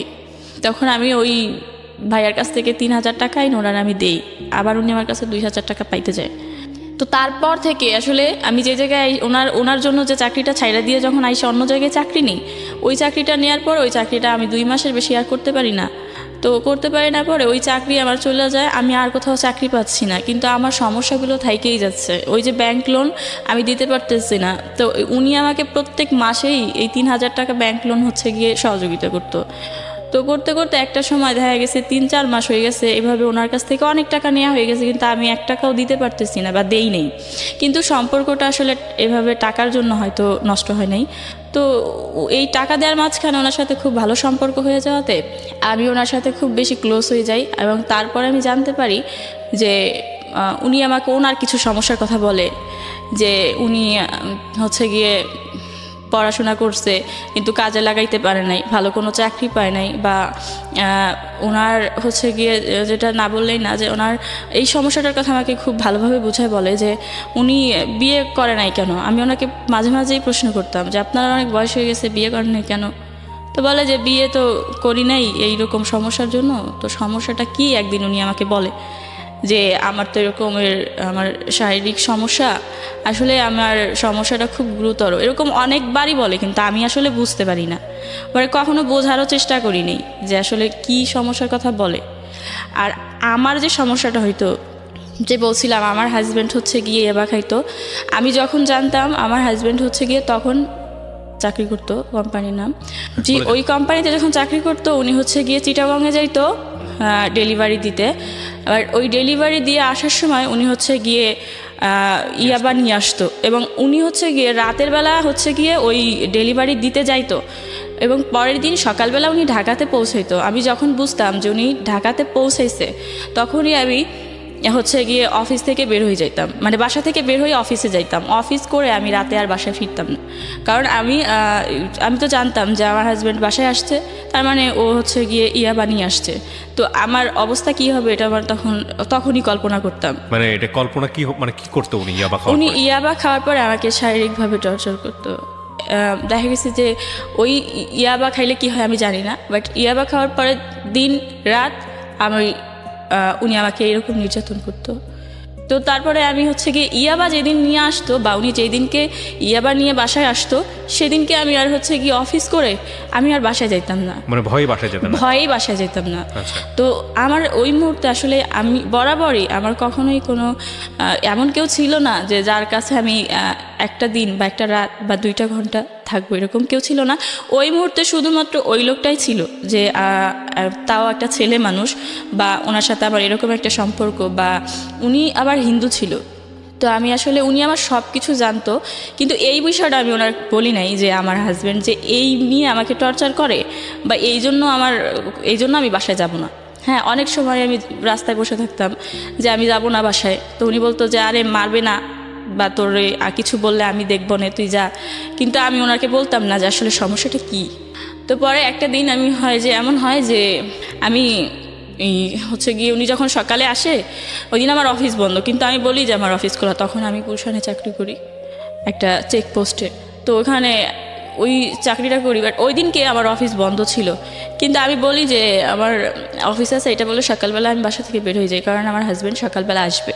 তো বের হয়ে যাওয়ার পরে সকাল থেকে দুপুর পর্যন্ত আমি হচ্ছে রাস্তায় বসে থাকি। তো বসে থাকার পরে তখন আমার প্রচুর পরিমাণ ক্ষুধা লাগে, আমার কাছে কোনো টাকাও ছিল না, 20 সালের কথা বলছি। তো তখন আমি হচ্ছে গিয়ে বলি যে আমি আর বাসায় যাব না, এখানে বসে থাকবো সারাদিন। বাট রাতের বেলা কোথায় যাব, এটা নিয়ে আমি খুব টেনশনে ছিলাম। তো আমার কাছে কিছু ছিল না টাকা টোকা। আমি দুপুর পর্যন্ত যখন রাস্তায় বসে থাকি, তখন আমার এই লোকটার কথা মনে পড়ে যে ওনাকে একটা ফোন করি বা বলি, তো যে আমি রাস্তায়। তো আমি ওনার ফোন দিয়ে বলি যে আমি এরকম বাইরে আছি। তো উনি আসে আমার সাথে রাস্তায় দেখা করার পর বলে যে তুই তাহলে আমার বাসায় আয়, আমার তো বাসা এখানেই, আমি তো বাসার কাছাকাছি ওই রাস্তায় বসা ছিলাম তাই। কিন্তু আমি আসলে উনি এমনি বলাতে সিরিয়াস চলে যাই, কারণ আমি তো ওই মুহূর্তে আসলে আমি বাসায় যাব সেটাও ভাবতে পারতেছিলাম না, বা আমি ভাবতেছিলাম যে আমি এখন কি খাবো, বা আমার প্রচুর পরিমাণ পানি পিপাসাও হয়েছিল, বা আমি তখন কি করব আমি বুঝতে পারতেছিলাম না। আমি জানতাম যে উনি একা থাকে ওই বাসায়, উনি একটা ছেলে মানুষ একা থাকে। এই সব কিছু জানা সত্ত্বেও আমি ওনার বাসায় যাই, বা আমি যাইতে চাই। এবং আমি ওনার বাসায় যাওয়ার পরে উনি আমাকে ভাত খাইতে দেয়। হ্যাঁ, একটা কথা যেটা ওই যে শুরু থেকেই বলছিলাম, যে আমি জানতাম যে ওনার সাথে আমার হচ্ছে গিয়ে 17 সালের ডিসেম্বর পরিচয় হয়েছে, বা 20 সালের কথা বলছি আমি এখন। এই পর্যন্ত আমি কোনোদিন শুনি নাই যে উনি হচ্ছে গিয়ে ডাল আর আলু ভর্তা বা ডাল ভর্তা বা এইগুলো ছাড়া আমি কোনোদিনও শুনি নাই যে উনি অন্য কোনো কিছু দিয়ে ভাত খাইছে। তো আমি ওনার বাসায় যাই, উনি আমাকে ওইটা দিয়ে ভাত খাইতে দেয়, যে আলু ভর্তা আর ডাল। তো আমি ভাত খাই, ভাত খাওয়ার পর উনি বলে যে তোর বাসায় দিয়ে আসি চল। আমার বাসায় তো কেউ থাকে না, তাছাড়া আমি ছেলে মানুষ, তোরে তো রাখতে পারবো না, তোর বাসায় দিয়ে আসি চল। কিন্তু তখন আমি বলি যে আমি বাসায় যাব না, আমি ওইখানে থাকতে চাই। তারপর উনি বলে যে এখানে থাকিস না, আর তাছাড়া কেউ দেখলেও সমস্যা হবে, তোর আর আমার সম্পর্কের কথা তো কেউ জানে না, বাট এটা মানুষ তো অন্য চোখে দেখবে বা অন্যরকম হয়ে যেতে পারে, তোরে বাসায় দিয়ে আসি। কিন্তু আমি আসলে বাসায় যাই না, আমি ওইখানেই থাকি এবং আমার ফোন টোন সব কিছু অফ। তারপরে আমি ওইখানে থাকি ওই দিন রাতে। ওনার সাথে আমার সম্পর্কটা ওই দিনই খারাপ হয় নাই, ওনার সাথে আমার সম্পর্কটা এরকমভাবে খারাপ হয়েছিল যে আমি যখন ওনার কাছে যাওয়ার পরে আমার মনে হয়েছে যে এই যে একটা আশ্রয় আমার সবেমাত্র আমার জীবনে মিলছে, যে আমি এইখানে এসে হয়তো থাকতে পারবো।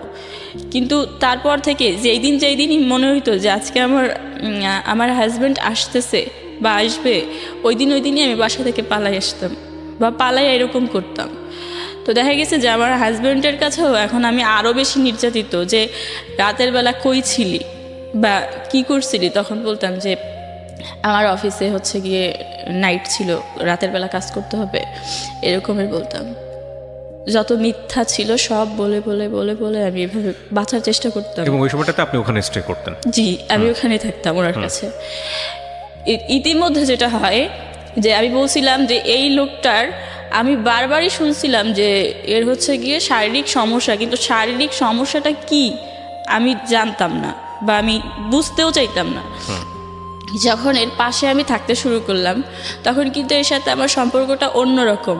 জাস্ট এইটা আসলে কোনো রিলেশন, গার্লফ্রেন্ড বয়ফ্রেন্ডের সম্পর্ক বা বন্ধুত্বের সম্পর্ক বা অবৈধ সম্পর্ক, কোনোটারই নাম দেওয়া যাচ্ছিল না। আমি নিজে নিজে আন্দাজ করতাম যে এটা আসলে কেমন সম্পর্ক।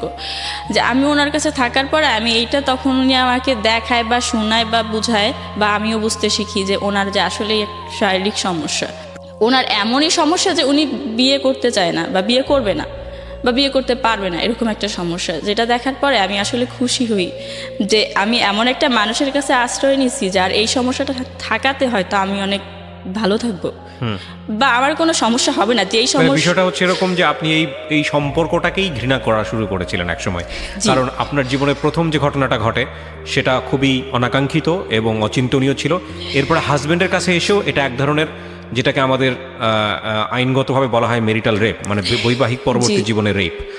এবং এরপরে আপনার এই ধরনের সম্পর্কের প্রতি এক ধরনের ঘেন্না জন্মে গেছে, সোজা কথা যেটা বলি। ঘেন্না মানে আমার কাছে মনে হতো যে এটা এখন আমার হয়তো একটা রোগ হয়েছে, যে আমার দ্বারা এটা সম্ভবই না, মানে আমি এটা মন থেকে মানতেই পারতাম না। যেটা ওই ছেলেটার মধ্যে ছিল না বলে আপনার ওখানে ভালো লাগা শুরু হয়। জি, ওখানে ভালো লাগা শুরু হয়। স্ট্রেঞ্জ স্টোরি দেখেন, যে আমি ভাবি যে এই লোকটার এই সমস্যাটা নাই, তার মানে 5-10টা ছেলের মতো ও আমার সাথে এমন করবে না বা ও তো করতে পারবে না।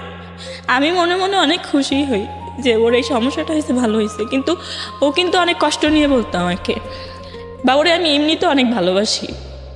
কিন্তু তারপরে আমি দেখতাম যে এই লোকটার এই সমস্যাটা, কিন্তু মানুষ হিসেবে ও এত ভালো।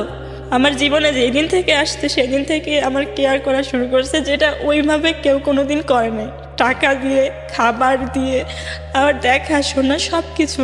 আমি যে চাকরি করতাম ভিন্ন অফিসে, তখন ওনার অফিস ছুটি হইতো, ওনার অফিস 6টা বাজে ছুটি হইতো, 6টা থেকে উনি হাঁটা শুরু করতো। আমার অফিস রাত 9টায় ছুটি হইতো, সেখানে রাত 9টায় পৌঁছাইতো। তাহলে কতটা দূরত্ব।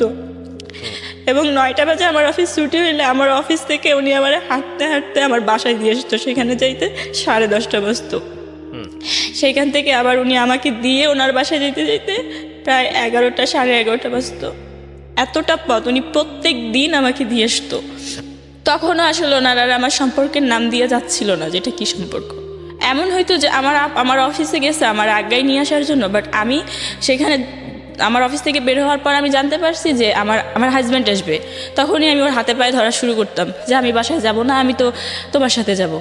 তখন ও বলতো যে আরে তোর কি মাথা খারাপ, আমার সাথে যাবি মানে আমার সাথে প্রত্যেক দিন গেলে তো সমস্যা হয়ে যাবে। কিন্তু তখন বলতাম যে আমি তোমার সাথে যাব। তো একটা সময় ওনার কাছে যাইতে যাইতে যেটা হয় যে উনিও আসলে ওনার তো সমস্যা, কিন্তু উনি প্র্যাকটিস করতে থাকে, প্র্যাকটিস করে। আর প্র্যাকটিসটা আসলে উনি আমাকে দিয়ে করে, যে আসলে ওনার যে সমস্যাটা উনি আসলে এটা বুঝতে চাইছিল সমস্যাটা আসলে কি। উনিও সেই সময়টা আসলে প্র্যাকটিস করার মতন চিন্তাভাবনা নেয় বা করে আমার সাথে। কিন্তু সেই মুহূর্তে আসলে এমন হয়েছিল যে আমি তখনও আমার কাছে এটা মনে হইতো যে এটার থেকে আমার হাজব্যান্ডের যে নির্যাতনগুলো আমার সহ্য করতে হইতেছে তার থেকে তো এইটা ভালো, এটা আমার কাছে হয়তো ভালো, কারণ এটা তো খুব অল্প সময়ের জন্য, সাময়িক সময়ের জন্য, বা উনি তো আমার কোনো কষ্ট দিচ্ছে না, এরকম আমার মনে হতো। তখন আসলে আমার এটা মনে হতো না যে উনি আমার সাথে এটা করতেছে তো আমি এখন আসলে চলে যাই বা অন্য কিছু। হ্যাঁ, আমার মাঝে মাঝে মনে হতো যে আমি মরে যাই। আমি মাঝে মাঝে দেখা যেত যে আমি যদি কোনো সময়ও আয়নায় আমার নিজেরে দেখতাম, আমি প্রচুর পরিমাণে কান্না করতাম যে আমার জীবনে কেন এরকম, আমি যেটা চাইতেছি না সেটা কেন বারবার হইতেছে। আমি তো চাইতেছি না আমার শরীর কেউ দেখুক, কিন্তু সেটা কেন দেখতেছে। তো তারপরে আমি ওনার হচ্ছে গিয়ে অনেক বেশি সম্মান করতাম, ওনার অনেক বেশি ভালোবাসতাম। এই ভালোবাসাটা কী ছিল আমি জানি না, কিন্তু ভালোবাসতাম যে উনি একটা ভালো মানুষ। আসলে প্র্যাকটিস করতে করতে তারপরে 20 সালের এপ্রিলে হচ্ছে কি আমি দেখি যে আমি প্রেগনেন্ট আবার। কিন্তু আমি তখন এইটা বুঝতে পারি যে এইটা তো আমার হাজবেন্ডের না, এটা তো ওই যে উনি আমার সাথে প্র্যাকটিস করতেছে এইটা। তখন আমি কী করব, আমার কাছে কোনো ওরকম মানে সবসময় আসলে আমার কাছে কোনো দিন টাকা থাকতো না। চাকরি করতাম, করার আগেই দেখতাম যে আমি তো বেতনের টাকা থেকে আরও 5,000 টাকা এখন আনতে হবে কোনোখান থেকে, না তো আমার বাসা ভাড়া বা আমি যে টাকা দিতে হবে এটা তো আমি দিতে পারতেছি না। তো সবসময় 5,000 টাকা কমই থাকতো, 6,000 টাকা কমই থাকতো, কোনোদিন 1 টাকা বেশি থাকতো না। তার মানে এটা তো আমার কাউরে না কাউরে জানাইতেই হবে। তো সেই সময় ওনাকে জানাই যে আমি এরকম। তো উনি ব্যাপারটা খুব সহজেই মাইনা নেওয়ার পর উনি বলে যে আচ্ছা ঠিক আছে, তুই হচ্ছে গিয়ে আবার মাফ করে দে, তুই অ্যাবর্শন করা, আর যত টাকা লাগবে আমি দিব। পরে উনি অ্যাবর্শনের জন্য এক জায়গায় কথা বলতে বলে, আর এমন একটা জায়গায় কথা বলতে যাই যেই ক্লিনিকে আসলে আমার পরিচিত একটা আপু চাকরি করে, মানে উনি হচ্ছে গিয়ে ওই নার্সদের সাথে কাজ করে, ওই আপু কাজ করে। আমি যখন বলার পর বলে যে তোমার এটা তো করবা ঠিক আছে, কিন্তু ভাইবা চিন্তা দেখছো, তোমার হাজব্যান্ডে বলছো, এরকম বলে। তো উনি বলে যে তোমার হাজব্যান্ডে নিয়ে আসো, তার সাথে আগে কথা বলি, তারপরে এটা করবা কি না একটা ডিসাইড করবো আমরা। পরে আমি বলি আমার হাজব্যান্ডও তো দরকার, তাই আমি বলছি আমি করব না। বলে তোমার দরকার না হলেও আমাদের দরকার আছে, হাজব্যান্ডের সাথে আগে কথা বলতে হবে। তখন আমি আর রাগ করে যাই না, কারণ হচ্ছে আমার হাজব্যান্ডও তো আমি এই জায়গায় নিতে পারবো না, উনি তো আমার হাজব্যান্ডটা চিনে। তো সেই মুহূর্তে আমি এখন কিভাবে নিব, কাকে নিব, তো ওইটা আমি তখন হচ্ছে গিয়ে এড়াই যাই বিষয়টা। এই বিষয়টা তখন আমি আর মাথায় নিই না, যে আমার জীবনে যা আছে হবে। আমি আর এত কষ্ট সহ্য করতে পারতেছিলাম না ওই মুহূর্তে, এই বিষয়টা আমি পুরো বাদ দিয়ে দিই। হ্যাঁ, আমার মনের মধ্যে সবসময় আমার জ্বালাতন করতো যে এটা আমি ভিতরে আছে, আমি এখন এটা কী করব, কিন্তু কিছু করতে পারতেছিলাম না সেই মুহূর্তে। টাকা, সাপোর্ট, আরও অনেক কিছুর দরকার, এবং আমার চাকরিটাও তখন চলে যাবে যদি আমি করতে চাই। তো তারপরে এই সব কিছুর ভয় আসলে করি না। তখন এইটা থাইকা যায়, যখন এইটা 5.5 মাস হয় তখন হচ্ছে গিয়ে আমি ওনারে বলি যে আমি তো ওইটা অ্যাবর্শনটা করাইছিলাম না। অ্যাবর্শনটা ওনাকে কিন্তু জানাইছিলাম যে হ্যাঁ করে ফেলছি, কিন্তু করছিলাম না অ্যাবর্শনটা। যখন 5.5 মাস হয় তখন ওনাকে বলি যে আমি অ্যাবর্শনটা তো করাই নেই। তখন উনি বলে কি বলতেছিস, তুই কি বলতেছিস, তুই এখন পর্যন্ত অ্যাবর্শন করাস নাই? উনি অনেক উত্তেজিত হয়ে যায়। তখন আমি বলি যে হ্যাঁ আমি অ্যাবর্শনটা করাই নাই, আমি এটা করাইতে পারবো না। উনি বলতেছে যে কারণ কি? আমি বললাম যে আমি তো ওইখান থেকে ওরা বলে যে হাজব্যান্ডে লাগবে, এই সেই, আমি হাজব্যান্ডে কোত্থেকে নিয়ে যাব বা কি। তখন উনি খুঁজতে থাকে যে কোথায় অ্যাবর্শনটা করানো যায়, কিন্তু উনি খুঁজে কোথাও করতে পারে না। 5.5 মাসের কেউই অ্যাবর্শন করতে চায় না, করবে না বলে করব না। তা আমার তো ওনার বাসায় যাওয়া আসা ছিলই। তো আমি এর মধ্যে এই প্রেগনেন্টটা যখন হয় তখন আমি আসলে একটু মানে আমার নিজের প্রতিও কেমন যেন একটা ঘেন্না হয়, বা ওনার প্রতিও একটু অন্যরকম হয়ে যায় যে এরকমটা আবার হয়েছে। তো পরে হয় যে যেটা হয় যে যার কারণে এই অ্যাবর্শনটা আমি করানোর খুব বেশি তাগিদ দিতাম না, যে আমি লাগলে মরে যাব বা এরকম কিছু, কিন্তু আর এসব করতে যাব না বা নিজের জন্য আর কিছু করব না। তো তারপরে উনি হচ্ছে গিয়ে এক জায়গায় কথা বলার পরে কাজ হয় না। পরে উনি আমার হাতে পায়ে ধরে যে তুই এই অ্যাবর্শনটা করা, আমার ভুল হয়ে গেছে, আর তুই এই অ্যাবর্শনটা করা দেখ, কোথাও অনেক টাকা নিয়েও বা কোনো কিছু করে যদি করে। পরে আমি এক জায়গায় কথা বলার পরে বলে যে এটা তো আর এখন ওইভাবে হবে না, এটা এখন ডেলিভারির মতোই হবে, যেহেতু অনেক বেশি সময় হয়ে গেছে, তো সেই রিস্ক নেবে কে? তুমি সেই রিস্ক নিয়ে যদি কিছু হয় আমরা দায়ী না, আর তুমি করতে পারো। আর সেটাও এটা আমার ক্লিনিক জানবে না, মানে আমি এই মেডিসিনটা তোমাকে বাইরে থেকে দিব এবং আমি সব কিছু তোমাকে বলে দেব, তুমি কোথায় গিয়ে করবা এটা তুমি ভালো জানো, আমি জানি না। তো তখন আমি ওনাকে বলি যে আসলে এই মেডিসিনটা ইউজ করার পরে আমার কি হবে আমি তো জানি না, কিন্তু আমার তো বাসায় যাইতে পারবো না, তো ওইখানে আমার একটা রাতের জন্য রাখেন, যেহেতু আপনি এই অ্যাবর্শনটা করাবেন এবং উনি 10,000 টাকা নেবে। তো 10,000 টাকা আপনি নেবেন বা আপনি করাবেন, তাহলে আমার জীবনের রিস্ক নিতে হবে না, আমি মারা গেলে সমস্যা নেই, কিন্তু যদি আমি থাকবো কোথায় বা এটা অ্যাবর্শনটা কোথায় করাবো, যদি এখানে করানো সম্ভব হয় তাহলে এখানে একটু করার। তখন উনি বলেন না, এসব আমি আমার এখানে করাই না। ওটা ছিল ওনার বাসা। তো উনি ওই মেডিসিনগুলো আমাকে দিয়ে দেওয়ার পর উনি বলে যে তুমি এবার বাসায় চলে যাও, কোথায় যায় করাবা সেখানে চলে যাও, বাট তুমি অল্প সময়ের মধ্যে চলে যাবা যেখানেই যাও। তো তখন আমি হচ্ছে গিয়ে ওনাকে ফোন করে বলি যে আমি খুব অসুস্থ, আমি তো ওই মেডিসিনগুলো নিছি, এখন আপনি কোথায় আছেন, খুব অল্প সময়ের মধ্যে আমার নিয়ে যান। তো উনি খুব অল্প সময়ের মধ্যেই আইসা নিয়ে যায়। আর উনি আমাকে নিতে আসার পরে আমার আর কোনো জ্ঞান থাকে না, উনি আস্তে আস্তে 20 মিনিটের বেশি হয়ে গেছিলো, কিন্তু সেই সময় আমার কোনো জ্ঞান থাকে না। উনি আমাকে পরে মানে প্রথমে সিএনজিতে যখন দেখে যে প্রথমে রিক্সায় যখন দেখে যে আমার কোনো জ্ঞান নাই, তখন উনি হচ্ছে গিয়ে খুব ভয় পায় যে কেউ যদি দেখে যে একটা মেয়ের জ্ঞান নাই তারে নিয়ে যাচ্ছে তো উনি বিপদে পড়বে। এই কারণে পরে উনি রিক্সা ছাইড়া দিয়ে সিএনজি করে উনি ওনার বাসায় আমার নিয়ে যায়।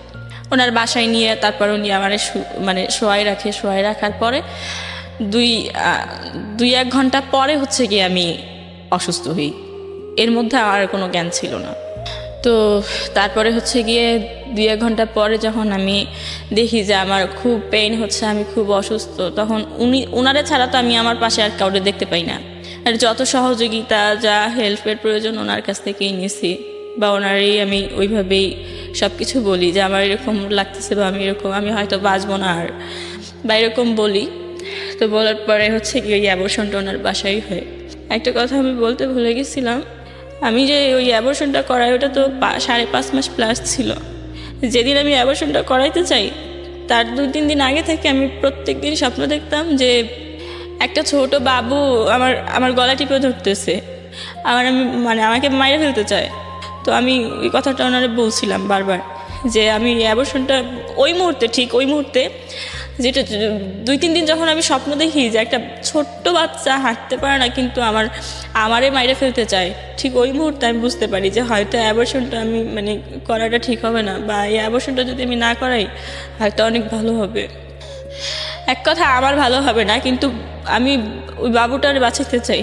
কিন্তু তখন ওই বাবুটার জন্য আমি হচ্ছে কি এই প্রথমবার এই সিদ্ধান্ত, যেটা আমি কোনোদিন নিজেও জানতাম না যে এই প্রথম বাচ্চার বয়স কত তখন আমার বাবুর বয়স হচ্ছে 3.5 বছর প্লাস। 3.5 বছর, এবং ও তো বাবার সঙ্গেই থাকতো? জি না, আমার মায়ের সঙ্গে থাকতো। আপনার প্রথম হাজবেন্ড কি জেনেছিল যে সেকেন্ড বাচ্চাটা তার না? এর কি জেনেছিল? না, সে জানতোই না। সেও বলেছে অ্যাবর্ট করার জন্য। সে জানতো তার বেবি? না, সে জানতোই না যে আমি প্রেগন্যান্ট। হ্যাঁ, সে জানতোই না। আচ্ছা, সেটা বলেই নেই। আচ্ছা, তো আপনি সেকেন্ড বাচ্চাটা অ্যাবর্ট করলেন, তখন তার সাথে আপনার কি সম্পর্ক? ফার্স্ট হাজবেন্ডের কি সম্পর্ক? সম্পর্ক জাস্ট দূরত্ব। উনি যে আমার হাজবেন্ড এইটাই আমি জানি না, জাস্ট আমি তার ঘরেই থাকতেছি, কিন্তু সে আসলেই পালাই বেড়াইতেছি, তাহলে তার সাথে আমার সম্পর্কটা কেমন হইতে পারে? সেও এক পর্যায়ে দেখা যাচ্ছে যে বলতেছে যে আমার রাখবে না বা ছেড়ে দিবে, বা বলতেছে যে কোনো সময় বলতেছে যে কালকে যেন আয়সা দেখি যে তুই বাসায় নাই, তুই কোথাও চইলা যাইস। হ্যাঁ, এরকম বলতেছে, কিন্তু আমার তো কোনো পথ নাই, কি করব? আমি সব কিছুই করতেছি। যখন আমি অ্যাবর্শনটা করাবো ভাবছি, ওই মুহূর্তে আমার মনে হয়, এর আগে কখনোই আমার মনে হয় নাই যে এই লোকটার সাথে আমার সম্পর্কটা এরকম রাখবো না, এরকম না হলে এরকম হলে ভালো হতো, এরকম কোনোদিন আমি ভাবিনি। কিন্তু ওই মুহূর্তে ওই বাবুটা যে আমার সাথে প্রায় সময় দেখা করতো, আমি ঘুমাইলেই এসে দেখা করতো, শুধু এই কারণে ওই কথাগুলো ওনাকে বলি। এবং ওনাকে বলার পরে আমি একদিন এই কথাগুলো বলি, এই কথাগুলো আমি খুব ভালোভাবে বুঝে শুনে বলি যে উনি আমাকে এই সম্পর্কের মাঝখানে প্রায় সময় বলতো যে তোর জীবনটা এই এত অল্প বয়সেই তুই শেষ করে দিলি, তো তুই যদি আরও আগে আসতি আমার জীবনে তাহলে দেখা গেছে যে আমি তোকে বিয়ে করতাম। আর তুই তো আমার সব সমস্যা জানিস, এই সমস্যা জানা সত্ত্বেও নাকি তুই আমার অনেক ভালোবাসিস। আর আমি যে ওনারে কেন ভালোবাসতাম এটা উনি কখনো বুঝায় বলিনি। আমি বলতাম যে আমি তো আসলে এইরকম ছেলেই ভালোবাসি, আমি তোমার এই জন্য খুব ভালোবাসি, তোমার এই সমস্যাতেই। কিন্তু ও আসলে তখন আমাকে বলে যে তুই যদি আরও আগে আসতি তোরে বিয়ে করতাম। আমারে তো কোনো মেয়ে বিয়ে করবে না, কারণ বিয়ে করলেও সে থাকবে না। তো তুই এত ভালো, তুই যদি আমারে বিয়ে করতি আমি আরও আগে আসতে তোকে করতাম। তো ওই বাবুটা যখন অ্যাবর্শন করার কথা আমি ভাবি, বা আমি যখন ভাবি যে এটা আমি করবো না, তখন হচ্ছে ফার্স্ট টাইম আমি ওনার পায়ে ধরে মানে কান্নাকাটি করি। অবশ্য পায়ে ধরার আগে আমি নিজেই অনেকবার প্রিপারেশন নিই যে এই বাবুটা রাখতে গেলে আমার কি করতে হবে, ভাবি এটা কীভাবে রাখবো। তো তখন আমি হচ্ছে গিয়ে একদিন ওনার সাথে দেখা করে আমি ওনার পায়ে ধরে কান্নাকাটি করি অনেক, যে আমি তোমার সাথে আমার কেমন সম্পর্ক, কি সম্পর্ক, আমি সে সম্পর্কের নাম জানি না, বাট সেই সম্পর্কটা কি আমি তাও জানি না, ভালো খারাপ আমি বুঝি না। বাট আমি জানি তুমি একটা ভালো মানুষ, তুমিও জানো যে আমি ভালো মানুষ, না হলে হয়তো তুমি আমার সাথে মিশতা না। তো আমি সেই জায়গা থেকে তোমারে বলতেছি আমি এইরকম সমস্যা ফেস করতেছি, এই বাবুটা আমি রাখতে চাই। তো তুমি কি এই সম্পর্কর নামটা কি চেঞ্জ করে অন্য কোনো নাম দিতে পারবা কিনা, বা এই বাবুটা রাখতে পারবা কিনা।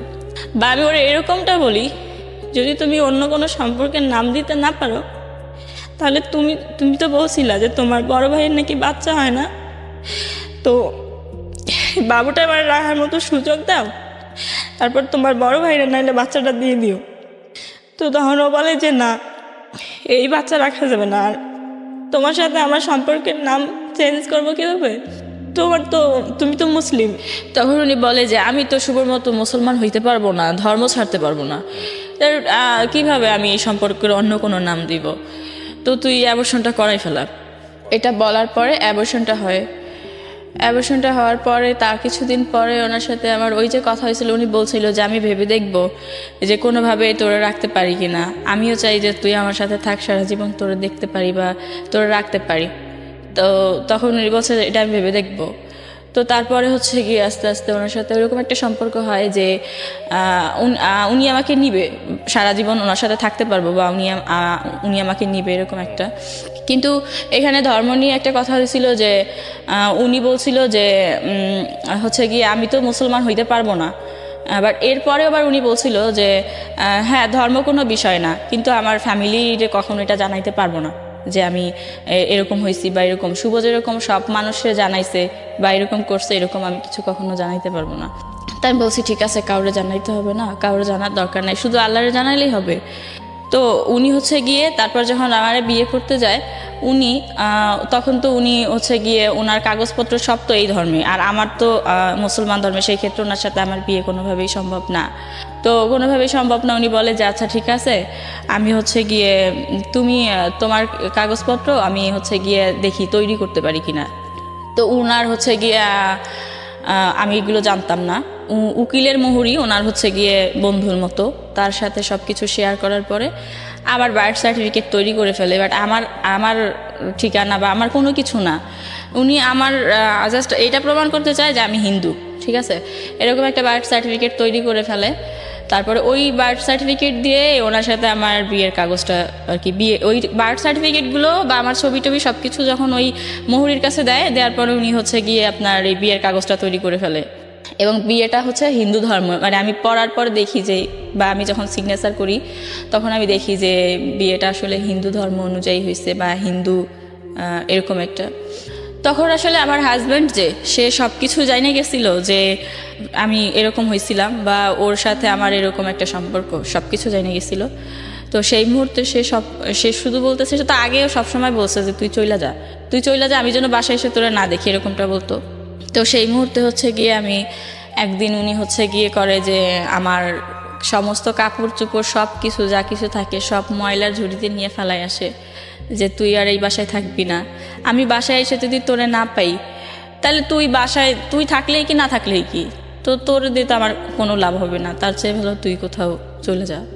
তো ওই মুহূর্তে আমি চলে আসি ওনার কাছে, এবং ওনার কাছে চলে আসি। সেই দিন ওনারে বলিনি, শুধু বলছিলাম যে আমি তো অনেক সমস্যার মধ্যে আছি, আমি মরে যাওয়ার পরে আর আমার নিলে কি হবে, আমি বাইচা থাকতে থাকতে চেষ্টা করে দেখেন একবার আমার নেওয়া যায় কি না। আমি মরে গেলে অনেক আগেই মরে যেতাম, কিন্তু আমি বাঁচতে চাইছিলাম, বারবারই বাঁচতে চাই। তো ও তখন বলে যে আচ্ছা ঠিক আছে। পরে ও একটা বাসা দেখে ওই বাসায় আমার নাই। আর ওই কাগজপত্রগুলো ও করে, তখন ও আমার সাথে ওর কাগজ নিয়ে একটা কথা হয় যে হিন্দু ধর্মে কেন এই কাগজগুলো হয়েছে, বা বিয়েটা কেন হিন্দু ধর্মে। আর ও কিন্তু এই কথাটা আমার বলে যে এটা জাস্ট আমার ফ্যামিলি দেখবে, আমি কি সেটা তো আমার ফ্যামিলি জানে, আর আমি এখন কি হব সেটা তুমি জানবা। বাট এগুলো যে সবাইরে জানাইতে হবে, শুনাইতে হবে এমন তো কোনো কথা নাই, কাগজে তো প্রমাণ হবে না যে আমি আসলে কে। তো এরকমটা বলে। তো যখন ওই বাসা নেওয়ার পরে হচ্ছে গিয়ে ও ওই বাসায় আসে, বা আমার কাপড় চোপড় নিয়ে আসি, আমি আর ওই বাসায় থাকি। তো ওই বাসায় থাকি, ও হচ্ছে গিয়ে দেখি যে ও কোনো কাপড় চোপড় টুপড় কিছু তেমন আনে নাই, বা দুই একটা কাপড় চোপড় এরকমটা, বা ওর যে বাসাটা ছিল সেই বাসায় ওর সব কিছু আছে, ওগুলো ও ছাইড়ে আসে নাই। তো আমি হচ্ছে গিয়ে তখন ওর কিছু বলি নাই বিষয়, দেখি যে ওর কাপড় চোপড় বা কাগজপত্র ওর কোনো কিছুই এই বাসায় আন নাই।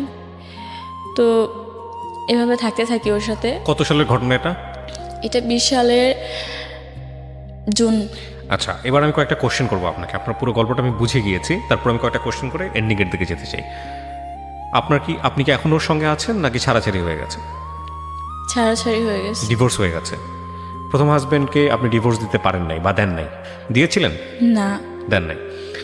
আচ্ছা, কি করেন আপনি বর্তমানে? আমি বর্তমানে কিছুই করি না। কিছুই করেন না? থাকেন কোথায়, মানে কিভাবে আছেন? খাওয়া দাওয়া, একটা মানুষের তো অ্যাটলিস্ট 3 বেলা খেতে হলে কিছু রোজগার করতে হয়, এগুলো সাপোর্ট পান কোথায়? এগুলো সাপোর্ট হচ্ছে গিয়ে আমি নভেম্বরের 27 তারিখে হচ্ছে গিয়ে 24 তারিখে হচ্ছে গিয়ে ডিভোর্স হয়েছে। তো ডিভোর্স হয়েছে, তারপর আমি 27 তারিখেই ঢাকায় আসছি, এবং আমার সাথে যে মেয়েটা আসছে ওর কাছেই আসছি। এবং এই যে কথাটা আমি বলতে চাইছিলাম যে আমার সেই হাজব্যান্ড এখন পর্যন্ত ডিভোর্স না দেওয়ার কারণে আমাকে এখন পর্যন্ত ব্যবহার করে যায়। বা ব্যবহার বলতে এখনো আপনি ওর কাছে যান এবং আলটিমেটলি আপনাকে স্ত্রী হিসেবে ব্যবহার করেন? হ্যাঁ, আমি আসলে শুধু ডিভোর্স না, আমি কোথায় থাকবো, কোথায় যাব, সেই জন্যই কিন্তু এই সেকেন্ড টাইম যে বিয়েটা বা এত কিছু করছি শুধুমাত্র বাঁচার জন্য, নিজে কোথায় থাকবো সেই জন্য। আমি কোনো সময় আত্মহত্যা করতে চাইনি। দেখেন, এখানে একটা বিষয় বলি আপনাকে। লিমা তো আপনার নাম। লিমা, আমি আপনার গল্পটা এমনভাবে এখানে উপস্থাপন করেছি, আমি আসলে আপনার গল্পের মধ্য দিয়ে একটা জিনিস সবাইকে বোঝাতে চেয়েছি যে একটা মেয়ের সোশ্যাল সিকিউরিটি কতটা ইম্পর্ট্যান্ট, একটা মেয়ের অর্থনৈতিক সিকিউরিটি কতটা ইম্পর্ট্যান্ট। আপনি যে কথাগুলো আজকে এখানে বললেন সেটার মধ্যে কতটুকু ভুল ছিল, কতটুকু মিথ্যা ছিল, কতটুকু সত্য ছিল সেটা আপনি জানেন, কিন্তু এরকম একটা ঘটনা মানুষের সঙ্গে ঘটতে পারে বলে আমরা বিশ্বাস করি। হ্যাঁ, তো আপনি জানেন না আপনার ফিউচারটা কী হবে, কোথায় যাবেন, কি করবেন। তবে এটা ঠিক যে একদম জিরো ক্যাপিটাল অবস্থায় যদি একজন মানুষ থাকে, তাহলে আমি বলবো যে তার 2 হাত আছে, 2 পা আছে, সুস্থ আছে, সে কাজ করে খাওয়ার সামর্থ্য রাখে। আমরা এখানে এমনও গল্প প্রচার করেছি যে গত সপ্তাহের আগে সপ্তাহে গেল, ভদ্রমহিলার চেহারা সুন্দর এবং সেও আপনার মতো বিভিন্নভাবে ভিকটিম, কিন্তু সে একটা মানুষের বাসায় থেকে কাজ করে 2 বেলা 2 মুঠো অন্ন, এবং তারপরেও তার সমস্যাটা এত জটিল যে তার বাচ্চা আছে, সেই বাচ্চাটাকে নিয়ে তার সার্ভাইভ করতে হয়। তো আমি আপনাকে একটা জিনিস যেটা বলতে পারি, আপনার এই গল্পের মধ্যে প্রথম বিয়েটা তো আপনি নিজেই করেছিলেন, তাই কি নয়? দ্বিতীয় বিয়েটা সেটাও আপনি নিজেই করেছিলেন, এবং সেখানে নিশ্চয়ই আপনার কোনো না কোনো, আমি মনে করি যে ভুল ছিল। ভুলটা একপাক্ষিক না, দ্বিপাক্ষিক। যিনি আপনাকে বিয়ে করেছেন তারও ভুল ছিল, যে কারণে সংসার টেকে নাই বা এরকম হয়েছে। তবে এটা ঠিক যে পরিবার ছাড়া হওয়াটা উচিত হয়নি। আপনার ভাই বোন যারা আছেন ওরা কোথায় আছেন? পরিবারের সঙ্গে আছেন নাকি পরিবার ছাড়া? আপনারা কয় ভাই বোন? 5 ভাই বোন। 5 ভাই বোন। বাকি বোনগুলো কোথায়? বাকি একটা বোন, ওর বিয়ে হয়ে গেছে। আচ্ছা, আর আরেকটা বোন? 2 বোন 3 ভাই। তো বাকি বোনটা সে কি আপনার বড় ছিল না ছোট ছিল? বড় ছিল। তো ওর তো এরকম হয় নাই, তাহলে আপনার ক্ষেত্রে কেন হয়েছে? আমার ক্ষেত্রে এরকমটা হয়েছে যে আমি আমার মারে প্রচন্ড ভালোবাসি, আমার মারে কোনোদিন আমি কষ্ট দিতে চাই নাই। আমি চাই নাই যে তো আপনি এখন যে অবস্থায় আছেন সেই অবস্থায় কি মা কি সুখে আছে, মা কি ভালো আছে? আপনি চান নাই, কিন্তু না চাওয়াটা এইভাবে তো একটা ভুল ছিল। 16 বছর বয়সে বাসা থেকে বের হওয়াটা কি উচিত হয়েছিল? আপনি শুধু আমাকে এটাই বলেন। এটা আপনার একটা ভুল সিদ্ধান্ত ছিল। প্রথম কথা হচ্ছে এটা। হ্যাঁ, আমাদের সামাজিক রাষ্ট্রীয় জায়গাতে অনেক অনেক দুর্বলতা আছে। আমরা একটা মানুষের সিকিউরিটি, নিরাপত্তার জায়গাতে, সেই জায়গাটায় আসতে হয়তো আমাদের আরও অনেক বছর সময় লাগবে। কিন্তু আমরা তো একটা পারিবারিক শিক্ষার জায়গাতে আছি, একটা কমন সেন্সের জায়গাতে আছি। 16 বছরে যখন আপনার জীবনে এরকম একটা দুর্ঘটনা ঘটে গেল, তখন আপনার উচিত ছিল পরিবারে ফিরে যাওয়া। বাবা মা তো নিশ্চয়ই আপনাকে ধরে রাস্তায় ফেলে দেয়নি যে তুমি আর বাসায় ঢুকতে পারবা না। সেটা করেছিল কি কখনো? করে নাই। আপনি একবেলা দুবেলা না খেয়েছিলেন, সেটা তো ঢাকা শহরেই ছিলেন। তাহলে পরিবারে না খেয়ে থেকেও তো অন্তত একটা শেল্টার তো পেতেন। আপনি তো এমন না যে ঢাকা শহরে এসে 3 বেলা খেতে পেয়েছেন, ভালো থেকেছেন, সমস্ত কিছুটা হয়েছে, তা তো হয় নাই। তো আপনি পরিবারের তুচ্ছতাচ্ছিল্য আসলে ঠিক যে কাছের মানুষ অবজ্ঞা করলে সেটা নেওয়া যায় না, হলেও তো ঘরের মধ্যেই থাকতে পারতেন। মানে বেস্ট আমার কাছে যাই হোক না কেন, যে মা বা বাবা যদি গালি দেয়, বকা দেয়, তারপরে অন্তত মুখের সামনে তো অন্নটুকু দিত। তারা আপনাকে না খাইয়ে তো নিজেরা খেত না। আসলে দারিদ্রতা এমন একটা জিনিস না, যে আমি আমার প্রশ্নের উত্তরটা দেন। দারিদ্রতা অবস্থা তো আপনি ঢাকায় এসেও আপনার পরিবর্তন হয়নি, হয়েছে কি? না, হয় নাই।